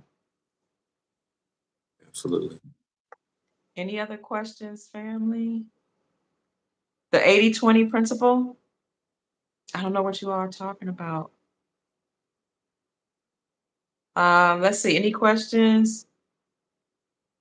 Sister Janine said, yes, sir. It is hard dealing with adults, especially when they're older than you. Ooh, yes. The elders don't like to be corrected or instructed. Let's see. Any other questions? Oh, thank you. Ronnie Love says, I respect the fact that you are not stuck on what your mom and grandma did and able to focus more on the intentions of your grandfather and what he wanted for you. Absolutely. And I'm also, I really, because I come from a giving background, I understand what mom did, because she was a single mom and she was raising all these children by herself. And the Nation of Islam came in and provided structure, provided a container for her really to grow and to evolve. And having those type of teachings that she didn't have from her family really propelled me to become the person that I am. So absolutely, thank you. And what my grandma did in squandering all that money taught me a very valuable lesson too. A very valuable lesson on how to be a good steward of what God entrusted me. Thank you so much. That was very kind of you to say. Thank you. Life is about perspective. Either we can choose to see things from a negative perspective or we can choose to see it from a positive. Even things that are negative. Some, if the only positive is that it's a life lesson, that's still positive. I see you shaking your head, Miss Lattimore. Yeah, absolutely. We are spiritual beings uh, existing in a present or a physical state in order to learn lessons, right? And learn the values of these lessons. Because uh, we have to keep in mind the physical has a timetable on it, right? But when you ascend past the physical, right? When your spirit leaves this body, what did you learn? What did you gain while you were on this physical plane? Right. And so it is important to gain the lessons, right? Learn the values of the lessons, right? Having wealth without understanding and gaining values from life lessons, you will easily lose that wealth. But if you didn't learn, right, when you do learn the lessons that you mentioned, right, the wealth that comes, because if you are a good person and if you are a diligent person, then the wealth that was lost will be returned to you, restored to you. But again, you have to learn the values of the lessons that happened in the history of your family, because we don't want to repeat for the next several generations what occurred in the history of the family. So we Right. have to know and gain these values and teach them to our future generations so that they can say, okay, we need to know what we are supposed to do with this wealth. And that again goes back to why it is important to have a mission and a vision for your family, right? Because the elders are one group, right? The ones who are the adults are another group. the children of the third group, but there are going to be lines of generations that don't know who you are, Yes, yes. right? But if you have left a mission statement and a vision statement for the generation that is to come 100 years from now, and if you have put and built a trust, right, so that that money cannot be squandered, so that there can be rules and limitations placed on the wealth that you pass down, then 100 years from now, your great grandchildren can look at the trust and say, okay, this is what the instructions were that were given to me by my ancestors. This is the assignment that they want for me to carry out, right? This is the purpose that I am sent here for. And so then it gives a nice, clear strategy for the future generations. Mm, Never mind those that don't understand it in the here and now, right? It's not just about the people right now, the adults right now. It's more about the children and those that will come in the future. absolutely. Thank you. That's a good segue into estate planning. You mentioned trust. Before we get into trust, can somebody please put in the comment section what the definition of a mission statement is? Because somebody did put vision statement. I appreciate that. Put the definition of a mission statement in there to help the soul family so that we can all prepare and write our personal. You need a personal mission statement and you need a mission statement for your family. You also need a mission statement for your businesses. You need a vision statement for a personal vision statement as well, and a vision statement for your family and a vision statement for your business. So you want mission statement for yourself, your family, your business or organizations. So you want to say something before we go into estate planning? Go ahead. So let's segue into estate planning. Estate planning is the process of arranging for the management, protection, and distribution of your assets, your money, your property, your investments during your lifetime and after death or incapacitation. I'll say that again. Estate planning is the process of arranging for the management, protection, and distribution of your assets during your lifetime and upon your death. So, one of the ways that you can participate in estate planning or arrange or plan or arrange for the management or protection of your assets is through creating a will or a trust. A will only expresses your desires of how you want your assets to be distributed. It just expresses your desires. It's not a guarantee that what you want to happen will happen. So my grandfather at least he had a verbal will. I don't know if he had a written will, but he did say, I will that this happen. This is my desire how these assets will be divided. But wills, number one, they can be contested. That means somebody can say, I don't agree. Okay. And so if they're contested and if they go to court, because all wills have to go through probate, they go to court. You gotta be careful. Wills, they do serve a purpose, but they go through probate, and the court that makes decisions, the ultimate decisions. They can be contested. They can take a long time actually to manifest or to mature. So say my great grandfather wrote in his real will, I want my daughter to get 5 of my properties and my son to get the other 5, and I want my grandchildren to receive my precious metal, my precious stones, and my great grandchildren to receive my precious metals.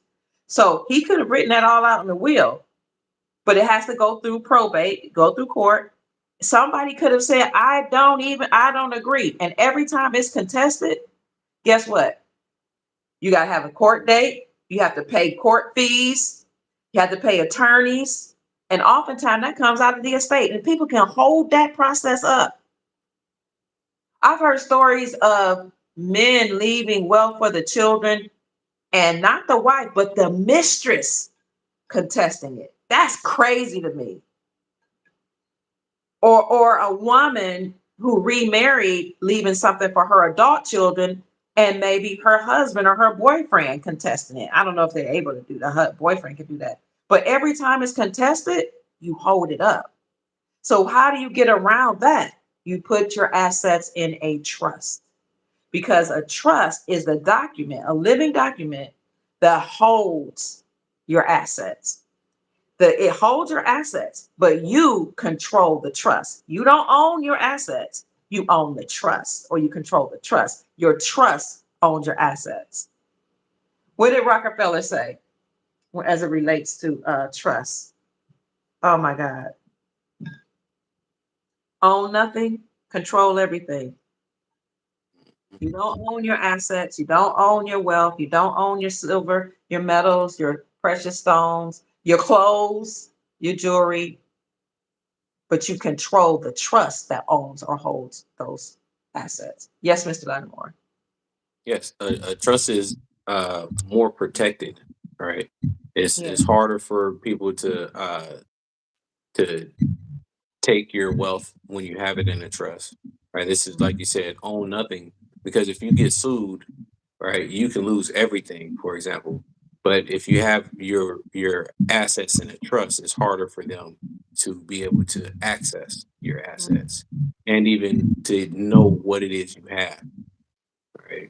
That's So right. trust is very important. A will is good, but a trust is better.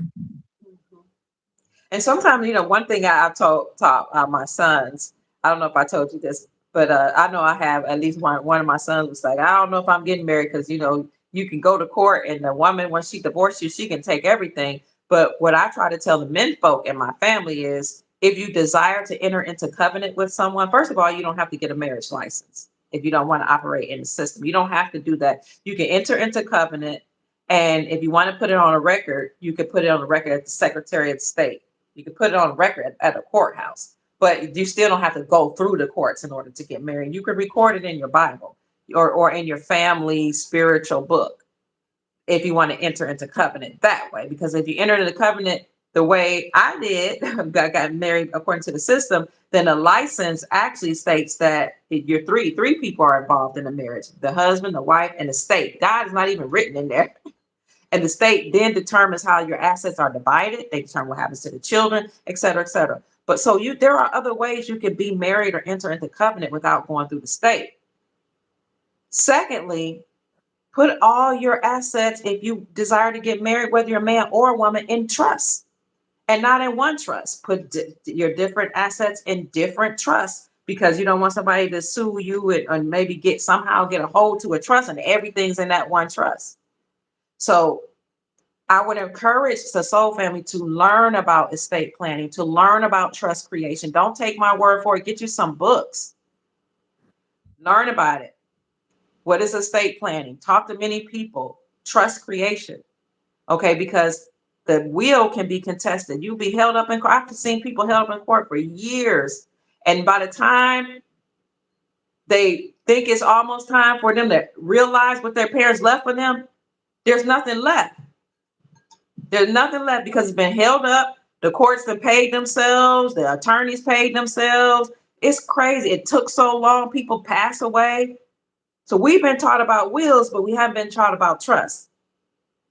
I want you to learn about irrevocable trust. I'm actually writing a book about it. Learn about revocable trust, irrevocable trust, living trust. All of these things you need to learn about, because we're talking about protecting your wealth so that you won't end up like I did, living in the projects, born and raised in the projects of Cleveland, where they considered us animals. So much so we had a fence all around the projects to keep us in. You could hear gunshots at night in the middle of the day. Thank God my mother kept us in and had us busy studying and reading books. Then when she could, she got us out of there. But there's no reason I should have been living in a project when my great grandfather literally had hundreds of thousands of dollars, houses, jewelry, and precious metals that I never was able to enjoy. But I did get to see it, and I'm grateful for that. Yes, Mr. Lattimore. No, I'm agreeing with you. We have to study, research. Don't just listen to a person and take their word for it, because oftentimes people will get mad when they just went off of what they heard instead of what they researched. And Mm. if it doesn't work out for them the way that they were told it should work out, then they're playing the blame game. but that is immature, right? The mature way of being adults is to do your own research, to study to show yourself approved, to gain the knowledge in order to gain the wealth, but then also knowing what to do with that wealth, right? Studying wealthy people is important. Whether or not you like them or agree with everything that they did, an aspect that you can gain from them, they know what it is to hold and accumulate wealth. And so if you don't study the people who have it, when you get it, if you get it, it might not last long. So the question is, how can you make your money, your wealth last long? All right. Again, looking at the athletes, they're making right now money that should be generational money, Right. hundreds of millions of dollars. They should be able to have at least 5 generations set up. Mm. But often these athletes lose hundreds of millions of dollars because they don't have any financial literacy, right? They don't have any wealth management, right? So they don't understand the value of the wealth, and therefore they burn through it frivolously Mm. and rapidly. And so whatever wealth that a person accumulates, you had better be disciplined and very knowledgeable uh, about what it is to have wealth and what it is to maintain your wealth. Mm. Because accumulating wealth is only one part of it. Right. The next part is, how do you maintain it? How long can you keep that wealth? Very important. Thank you, Mr. Lattimore. Sister Linda said, yes, as a notary, I have to notarize wills. But like Dex said, a trust is a must. Wills can go through probate. All it takes is one person to contest it. Mm. For those of you who would like to contribute to Mr. Lattimore's work, or if you want to give him a donation or an offering, however you see it, somebody asked about it, you can send him a cash app to $ Dex Lattimore, $DEXLATTIMORE. If has been of value to you, then please send him a cash app blessing. And notice this is my first time saying that because I really wanted to focus on the message. If the message resonates with you, then you would give according to the value that you think this information is worth. So that's Dex Lattimore, $Dex Lattimore. That's his cash app. DEXLATTIMORE. Thank you for the hearts. They're sending you hearts, Mr. Lattimore. Thank you. Thank you. Somebody said, who's that? Hi, Fur. Is it Fur? Furs Inc. says, I'm going through this currently due to the greed of family members and others who prey on decisive families. Oh man. Sorry to hear that. Yeah, it's unfortunate. Every family is going through something, right? Um, families can work together, but also can be very divisive and can destroy the things that should be built together. So we have to be mindful. You know, you want to love your family, but you also have to keep everything in perspective, right? Even in your family, everybody's not going to understand the value of what you're doing, right? And they're going to. Every family has different types of people, different types of family members, right? Different uh, situations that each individual person in the family is going through, right? So it's important to understand their perspectives, but also to protect whatever it is that you're building. Mm-hmm. Mm-hmm. Sister Linda says a family mission statement is a concise written declaration of a family's core values, purpose, and shared goals, acting as a guiding compass for decisions, behavior, and unity. It defines what matters. I love it. Thank you, Sister Linda. I love that it guides And she says it acts as a guiding compass for your decisions, for your behavior. Wow. And unity. That's right.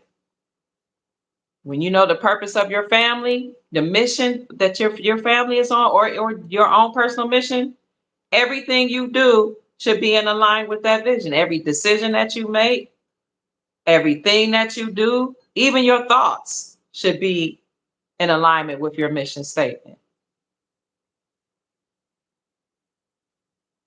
Uh, Petty says, as children growing up, or kids growing up in the 80s and the 90s, we didn't like church and didn't want to go. But moms always force us to go. I know that, right? That's right. Or you got beat. I know that's right. You know what?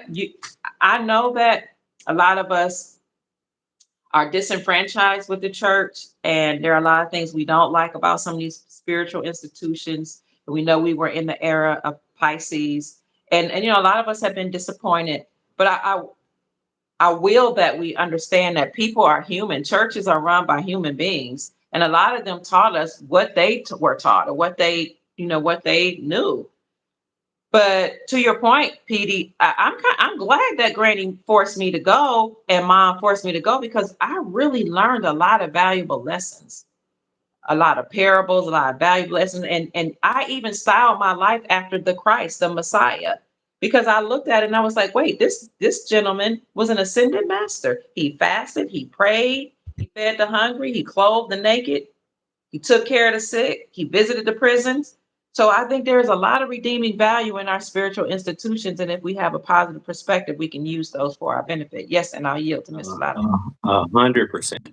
When we look at the black movements of the 40s, 50s, and 60s, it was only possible because we were in the church. The revolutions and movements occurred within the churches, right? Mm, And so when we look at even the discipline of the community, right, there's a lot of value in the church. Now the church got co-opted, right, mm, in the 70s, right, because the revolutions that were occurring, the Black Power movement and the Civil Rights movement started in the church.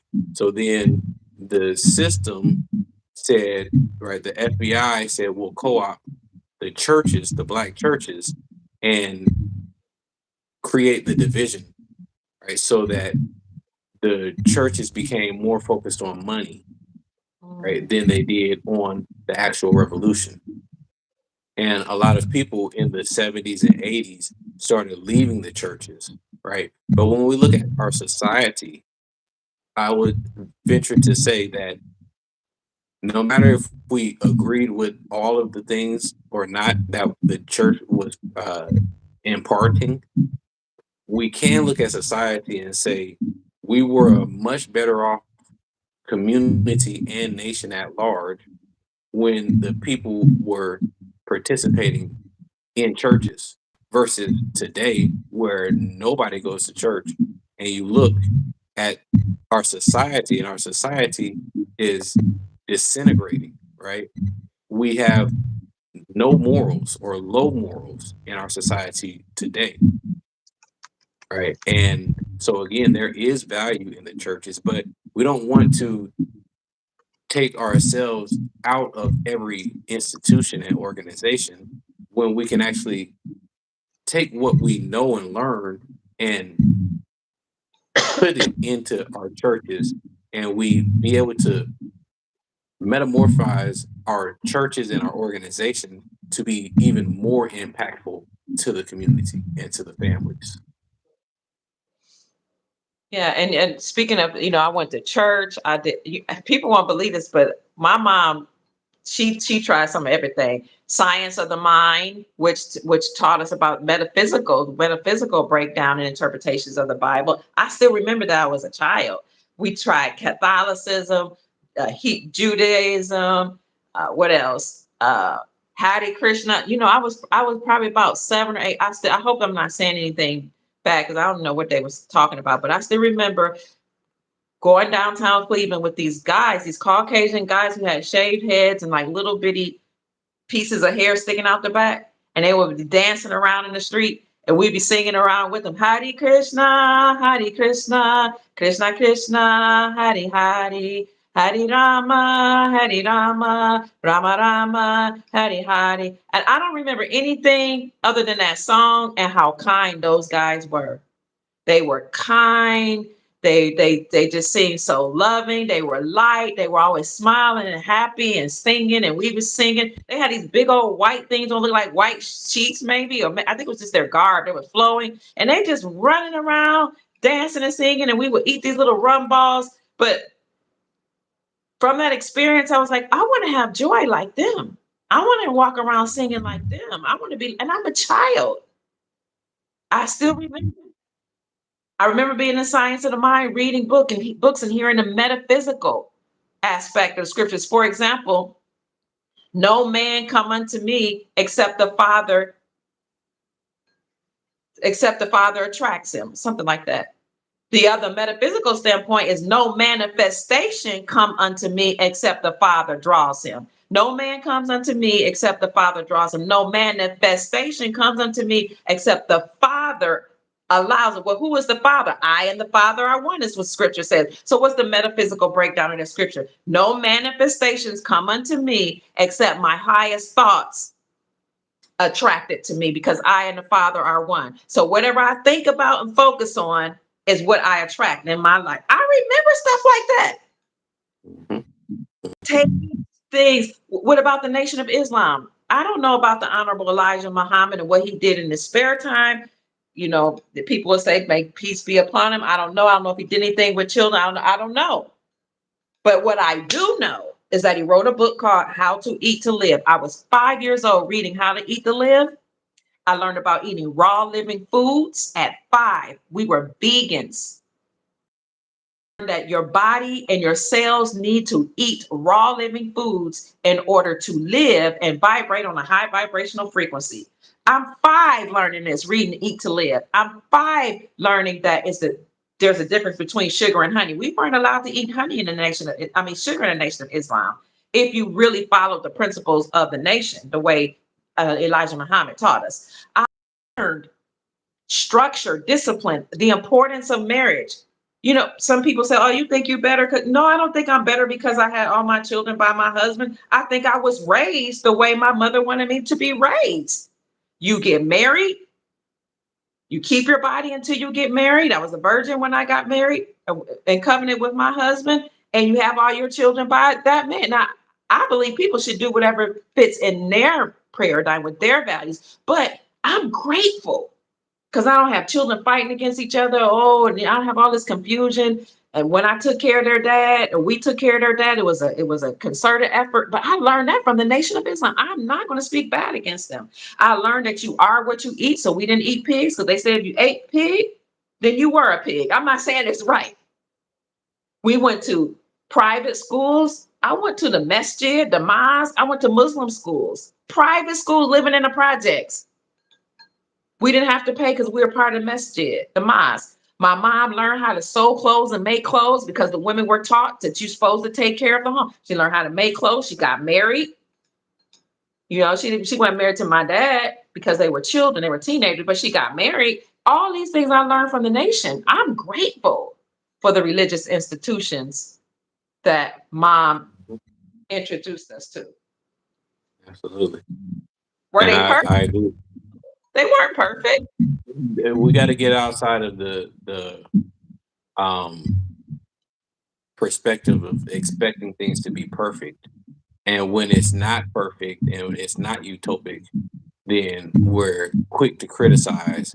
We're Yeah. quick to jump ship, right? We're quick to not participate. But Mm. overall, where does that leave you, the individual, and where does that leave the rest of the community, right? Yes, the churches have done things that were unfavorable to the people, Yes. whether it be Islamic or Christian or any other religious organization. Just criticizing and complaining about something, especially the complaints, right? We have to be uh, we had to cut out all of the complaints. We complain entirely too much. Now, again, we do realize that there were things and are things that occur in the church that are unfavorable.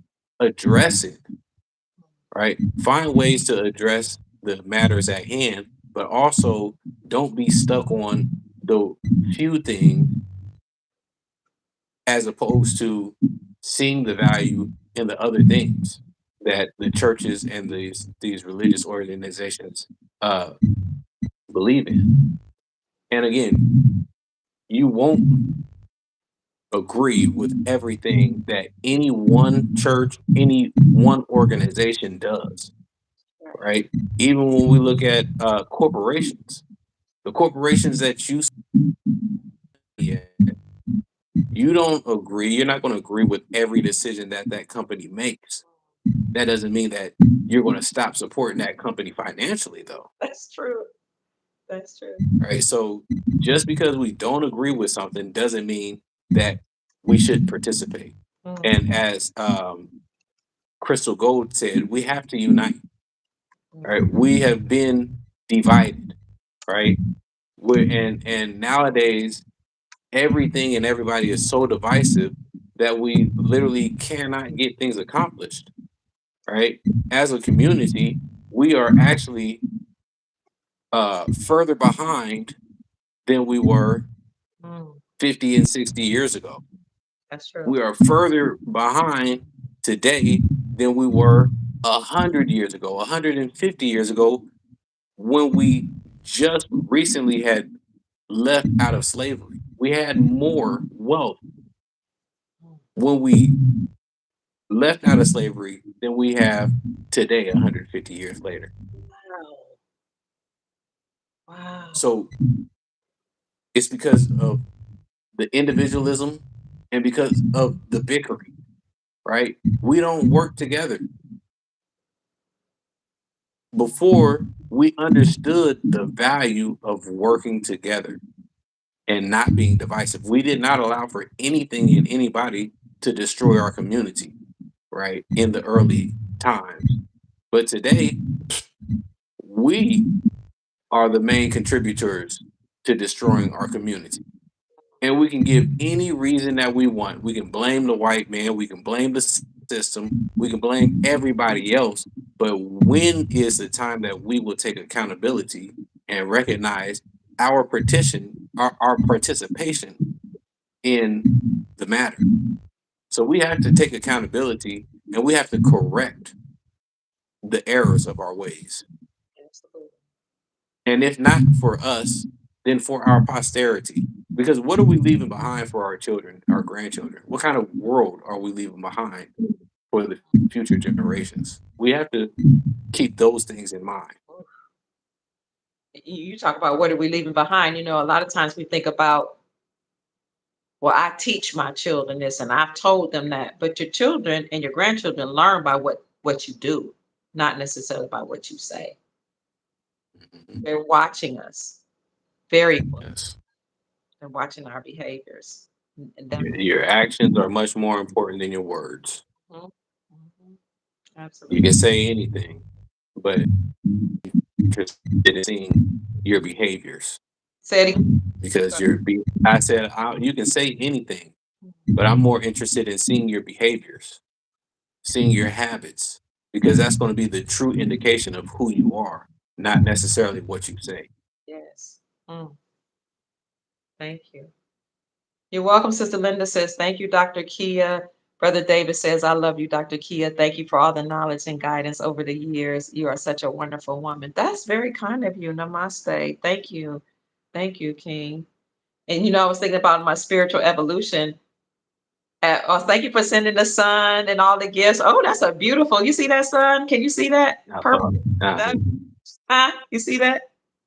yes, At one time, mom even went to the Catholic church. And well, you know what I like about Catholic church. Well, when we went to Catholic church, well, it was in and out really quickly. But in what I and out. 1 hour, 45 minutes, in fact. that was it. I was like, ooh. But that lined up with the discipline that my mom had taught. I was like, they are very disciplined there. I'm not talking about any of their ideologies. I don't know. But that's being a child, I was like, I love the way they say they're gonna start at a certain time. They start at that time. Everybody knows what their position is. And then when it's over, it's over. You stand up, you sit down. You stand up, you sit. I remember those things, but I took that as a lesson. When you say you're gonna start on time, you start on time. Everybody has a particular job to do. They do it, and then you're out of there. I just learned a lot during my spiritual evolution, for which I'm grateful. In the Hebrew religion, we were like Hebrew Pentecostal, where we learned about Hebrew identity and heritage. We kept the seventh-day Sabbath. I learned the importance of rest. You need one day for rest at least.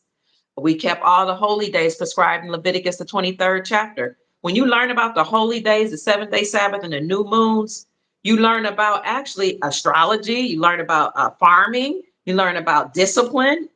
You learn about the importance of celebrations and commemorating different things that happen in your life or over history. As a Pentecostal woman, we learned how to dress. We didn't wear pants growing up. I didn't wear pants until I was like almost 50. And I probably shouldn't. I hope if I have any House of God people watching me, I apologize. Y'all see me in pants, but we didn't wear pants. We didn't wear jewelry, not because we couldn't, but because or makeup. We were just taught that he would beautify the meek with salvation. We were taught that there's a proper dress for women, that there should be a distinctive difference between men and women, that women shouldn't have their legs open when you have pants. It's easier for you to just walk around carousing even with your legs open. We were taught that you don't stoop over with your posterior in the air, you bend. We were taught how to be graceful and ladylike. All those things I'm grateful for. Now, at some points, as I started growing up, I was like, oh, I kind of feel oppressed when I'm watching everybody else. But as I came into myself, I'm like, everything I was taught had value. And see, that's the reason why community is important. So that you're not just looking around and seeing other people practicing other ways differently than what you practice. Or when you have a community, you have certain realities and certain perspectives that the community at large adheres to. And Right. so we have to get back to communal building, right? It's important that we have actualized communities, right? So that we know the families that we live next to, right? Yeah. So that we have some type of agreement of what is normal in our community and what is not. But when there's no community, there's no sense of normalcy. Right. Right. And there's no fellowship. You know, Mhm. you miss the fellowship. You miss normalcy. You miss just being around people that think and live similar to you, the way you live. And when you have community, like if we still had churches and spiritual centers intact, which we need a spiritual center, doesn't matter if it's a church or not. You need a place. It could be spiritual center, can be in your home, but we need some place where you learn the principles of your ancestors. But the churches served as a place the community could eat. They served as a place that would provide social services, money and help, marriage counseling and grievance counseling. Church is a place where you can come together and yes, worship, but you can come together and do many things. You can have a school, a daycare. My sister-in-law had a school and a daycare. She started her business, but she eventually branched out and put it in a church. And then the whole community was able to support the church or excuse me, the daycare and the school. So I appreciate all the things I'm trying to say that we've learned throughout our evolution. And And I'm the last grateful. thing I'll say is, we have to understand the importance of the church, even in the financial aspect of things, because the church is the number one business in the Black community, right? Mm, So all of our wealth is right in the church, or a good portion of it anyway. And we have to, again, going back looking at history, all of our businesses came out of the church, right? what? Our schools came from the church originally, right? Our uh, restaurants and mechanic shops, all of the if you were a member of a church, you knew your mechanic, right? You knew your hairdresser, you knew the your barber or the person who made your clothes. You knew everybody in the community because they were all a part of the church. And Right. so you could have all of the businesses. And this is again the importance of strategy. We need to put strategy in our community so that we can gain something out of our community, so that we can gain something out of our churches, for example. The spiritual religious aspect is cool. That's one aspect. That should not be the only thing that our churches are being used for. Our churches have the wealth of the community and needs to be utilizing that wealth to benefit the community at large. So again, we have to strategize and plan and work with our churches, which some people would say is difficult or can be difficult, but just because something is difficult does not mean that it's not possible. That is a good way to unify. And when you say that every community, no matter what your ethnic background is, or religious orientation, or political affiliation, don't you think everybody needs community? Yes. What every animal has to have a community, right? We as humans, we are still a part of the animal kingdom, right? Mhm. We are communal beings. We crave to be around other people, right? But Absolutely. now it's important to be around like-minded people because that's when the vibrations are the highest. When you are working with and are around people that you agree with. I love that. I have a community, a personal community, my family, but I also have an online community that I love and appreciate so much. We call them the Soul Tribe. It's all of you that are here. You all feed me so much with your positivity and your love. People are sending me hearts. Sometimes you send donations. Sometimes you send me email, and just your presence make me feel whole. It makes me feel fulfilled. What I would encourage us all to do is we have an online community. In addition to that, I would encourage us at some point to take a break from social media, and not for it doesn't have to be a long time, and go out and enjoy your family, enjoy your extended family, enjoy your neighbors, enjoy the people in your community, because we can get so caught up in what's going on our cell phones and on a computer that we kind of lose touch with the people right in our own homes and neighborhoods. We're going to have to rebuild, family, with all the Epstein files that are coming out, people being arrested, CEOs being arrested, corporations collapsing, banks collapsing. We're going to be the ones to rebuild. But how are we going to rebuild? And with whom are we going to rebuild if we're constantly on our cell phones and computers, and we haven't even spoken to or spent time with the people that live in our home or that are right next door?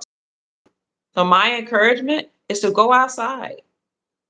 Go to a spiritual center, a mosque, a temple, a church, or I don't know, some with Big Mama's house.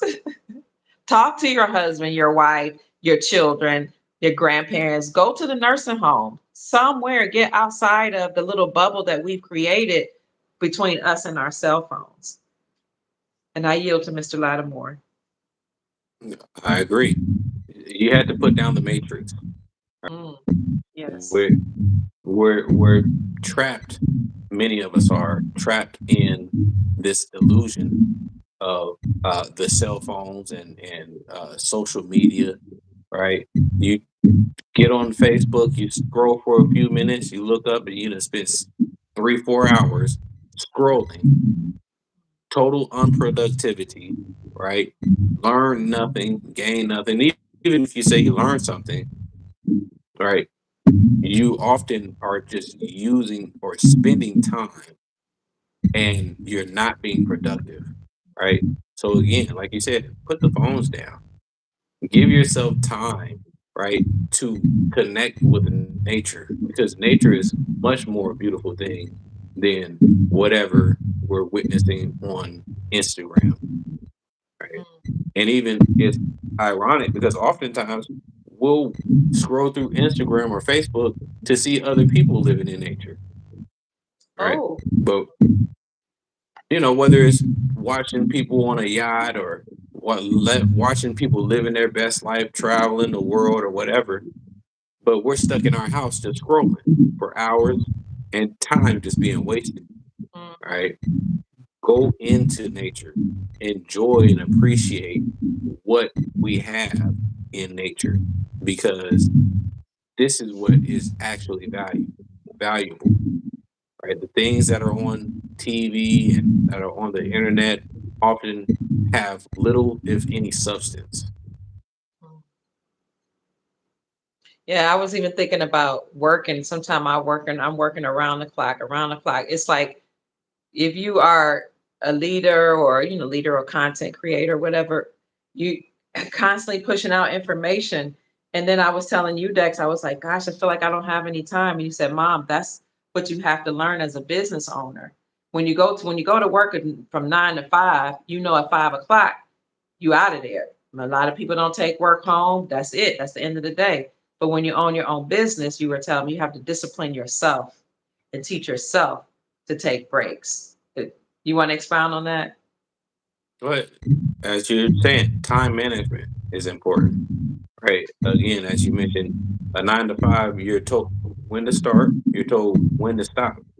And after you punch the clock to end your day, you can close your laptop, you can get in your car, head home, and you're not even trying. You're intentionally not trying to think about work. That's true. If work calls you at 5:30 and you got off at 5, most people are not going to answer. I'll Mm-mm. talk to you at 9 o'clock when my shift starts, right? But being an owner, you set your own schedule, Right. right? So being a business owner, being an entrepreneur, you have to set parameters. You have to say, okay, I'll work from this time to that time. And after a certain period, I will not answer my phone for business. I will not continue to work past certain hours in the day or the night. I will make sure to uh, manage my time for other things outside of work. And so, as an entrepreneur, you have to really understand work life balance. Yes. Thank you. Thank you. This has really been an excellent conversation, Mr. Lattimore. The chat is enjoying you. The Soul family has a lot of encouraging and loving words to say to you. Family, if you enjoyed this lesson or this discussion tonight, please go to Mr. Lattimore's YouTube channel. His YouTube channel is it just Dex Lattimore? Yes. EXLATTIMORE, and you would learn about what's going on in the world as it relates to global financial news, economics. He also talks about geopolitics, and he's a musician. We were talking about legacy earlier today. The Lattimores are musicians. Everywhere we go where we meet a Lattimore, they're all musicians. This is why you need to know your name because your legacy is attached to your name. We need to go back to that. Your legacy is attached to your name. The Lattimores, they're not just musicians. They were the ones who were the scribes for the kings in Europe. They have a long, beautiful history, the Lattimore. So he is a musician. His dad was a musician. His dad taught him how to play several instruments. His grandmother was a pastor and a preacher, so she imparted those things in him. I was a preacher as well, but I was focused on education, education, education. So he's got that part of me in him as well. And I'm just saying all these things to let you know that he is a well-versed man, well-traveled. He's traveled all over the world. He has a home in Brazil. He has, things here in America. He's traveled to Africa and abroad, South America. But he wanted to do these things as a child. He always knew that he had a certain mission and a purpose. And he tells me the story, and his grandmother tells me the story. At one time, he was standing at a bridge with his grandma and some of the church people, some of the family members, and he slipped over the bridge and he was about to fall into the water. But angels or something, a guiding spirit or energies, propelled him back on this side of the bridge, and he almost died. But he knew then. He always knew he had a business, he had a purpose, but he knew then he had to be about his father's business, about the ancestors' business, because he knew that the nefarious entities were trying to take him out as a child. But when you know your purpose, when you understand your name and the legacy that's attached to your name and your purpose, family, nothing can stop you. Nothing can stop you. So again, your name is attached to your legacy. Find out what your family name is. Learn about the legacy of your family as much as you can, as far back as you can go, because like Mr. Lattimore,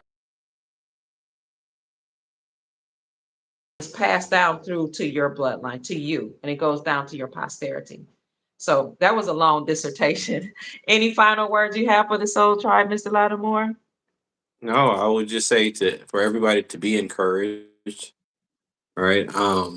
Research and build your family and build a legacy and make a positive impact on the planet, because Mm, we need positive energies and we need positivity. And the world is ready for it, right? The absolutely. world is tired of wars, right? The Mm, world is ready for peace. And so it is up to us to become the peace bearers and to mm. bring the peace and to bring heaven on earth. And that's all I would have to say. I love that. Someone said, Sister Janine said, wow, amazing. They said they're saying Sister Janine and the Soul Tribe saying we always enjoy Dex. I see you got a lot of fire emoji. Thank you, family. Thank you. Thank you. You were chosen from the start. Verse Inc. said. Verse Inc. said, I told these people all my life I've been an overcoming, and that won't change. I know that's right. To support Dex Lattimore, you may send him a cash app at $DEX LATTIMORE. That's $Dex Lattimore. To support his channel, please go onto YouTube and on under Dex Lattimore. You'll see many of his videos. Might see some of his music videos as well. And that's about it, family. You all have been wonderful as always. Thank you for your time. Thank you for your love and for your support. Thank you for the chat. Thank you, Sister Janine says, you are such a beautiful and caring woman. Oh, thank you. Oh, I appreciate you more, Sister Janine. Thank you. Sister Janine is our moderator. She's been moderating for me for 5 years. It's wonderful. That is dedication. I got to send her something else. I try to every now and then I send her a gift. I was like, I should have been sending her gifts. She's been consistent for 5 years. You're expecting something huge probably today. The feeling is high right now. All right, Spencer. Oh my gosh. Yes. I expect something huge too. You're welcome. You're welcome.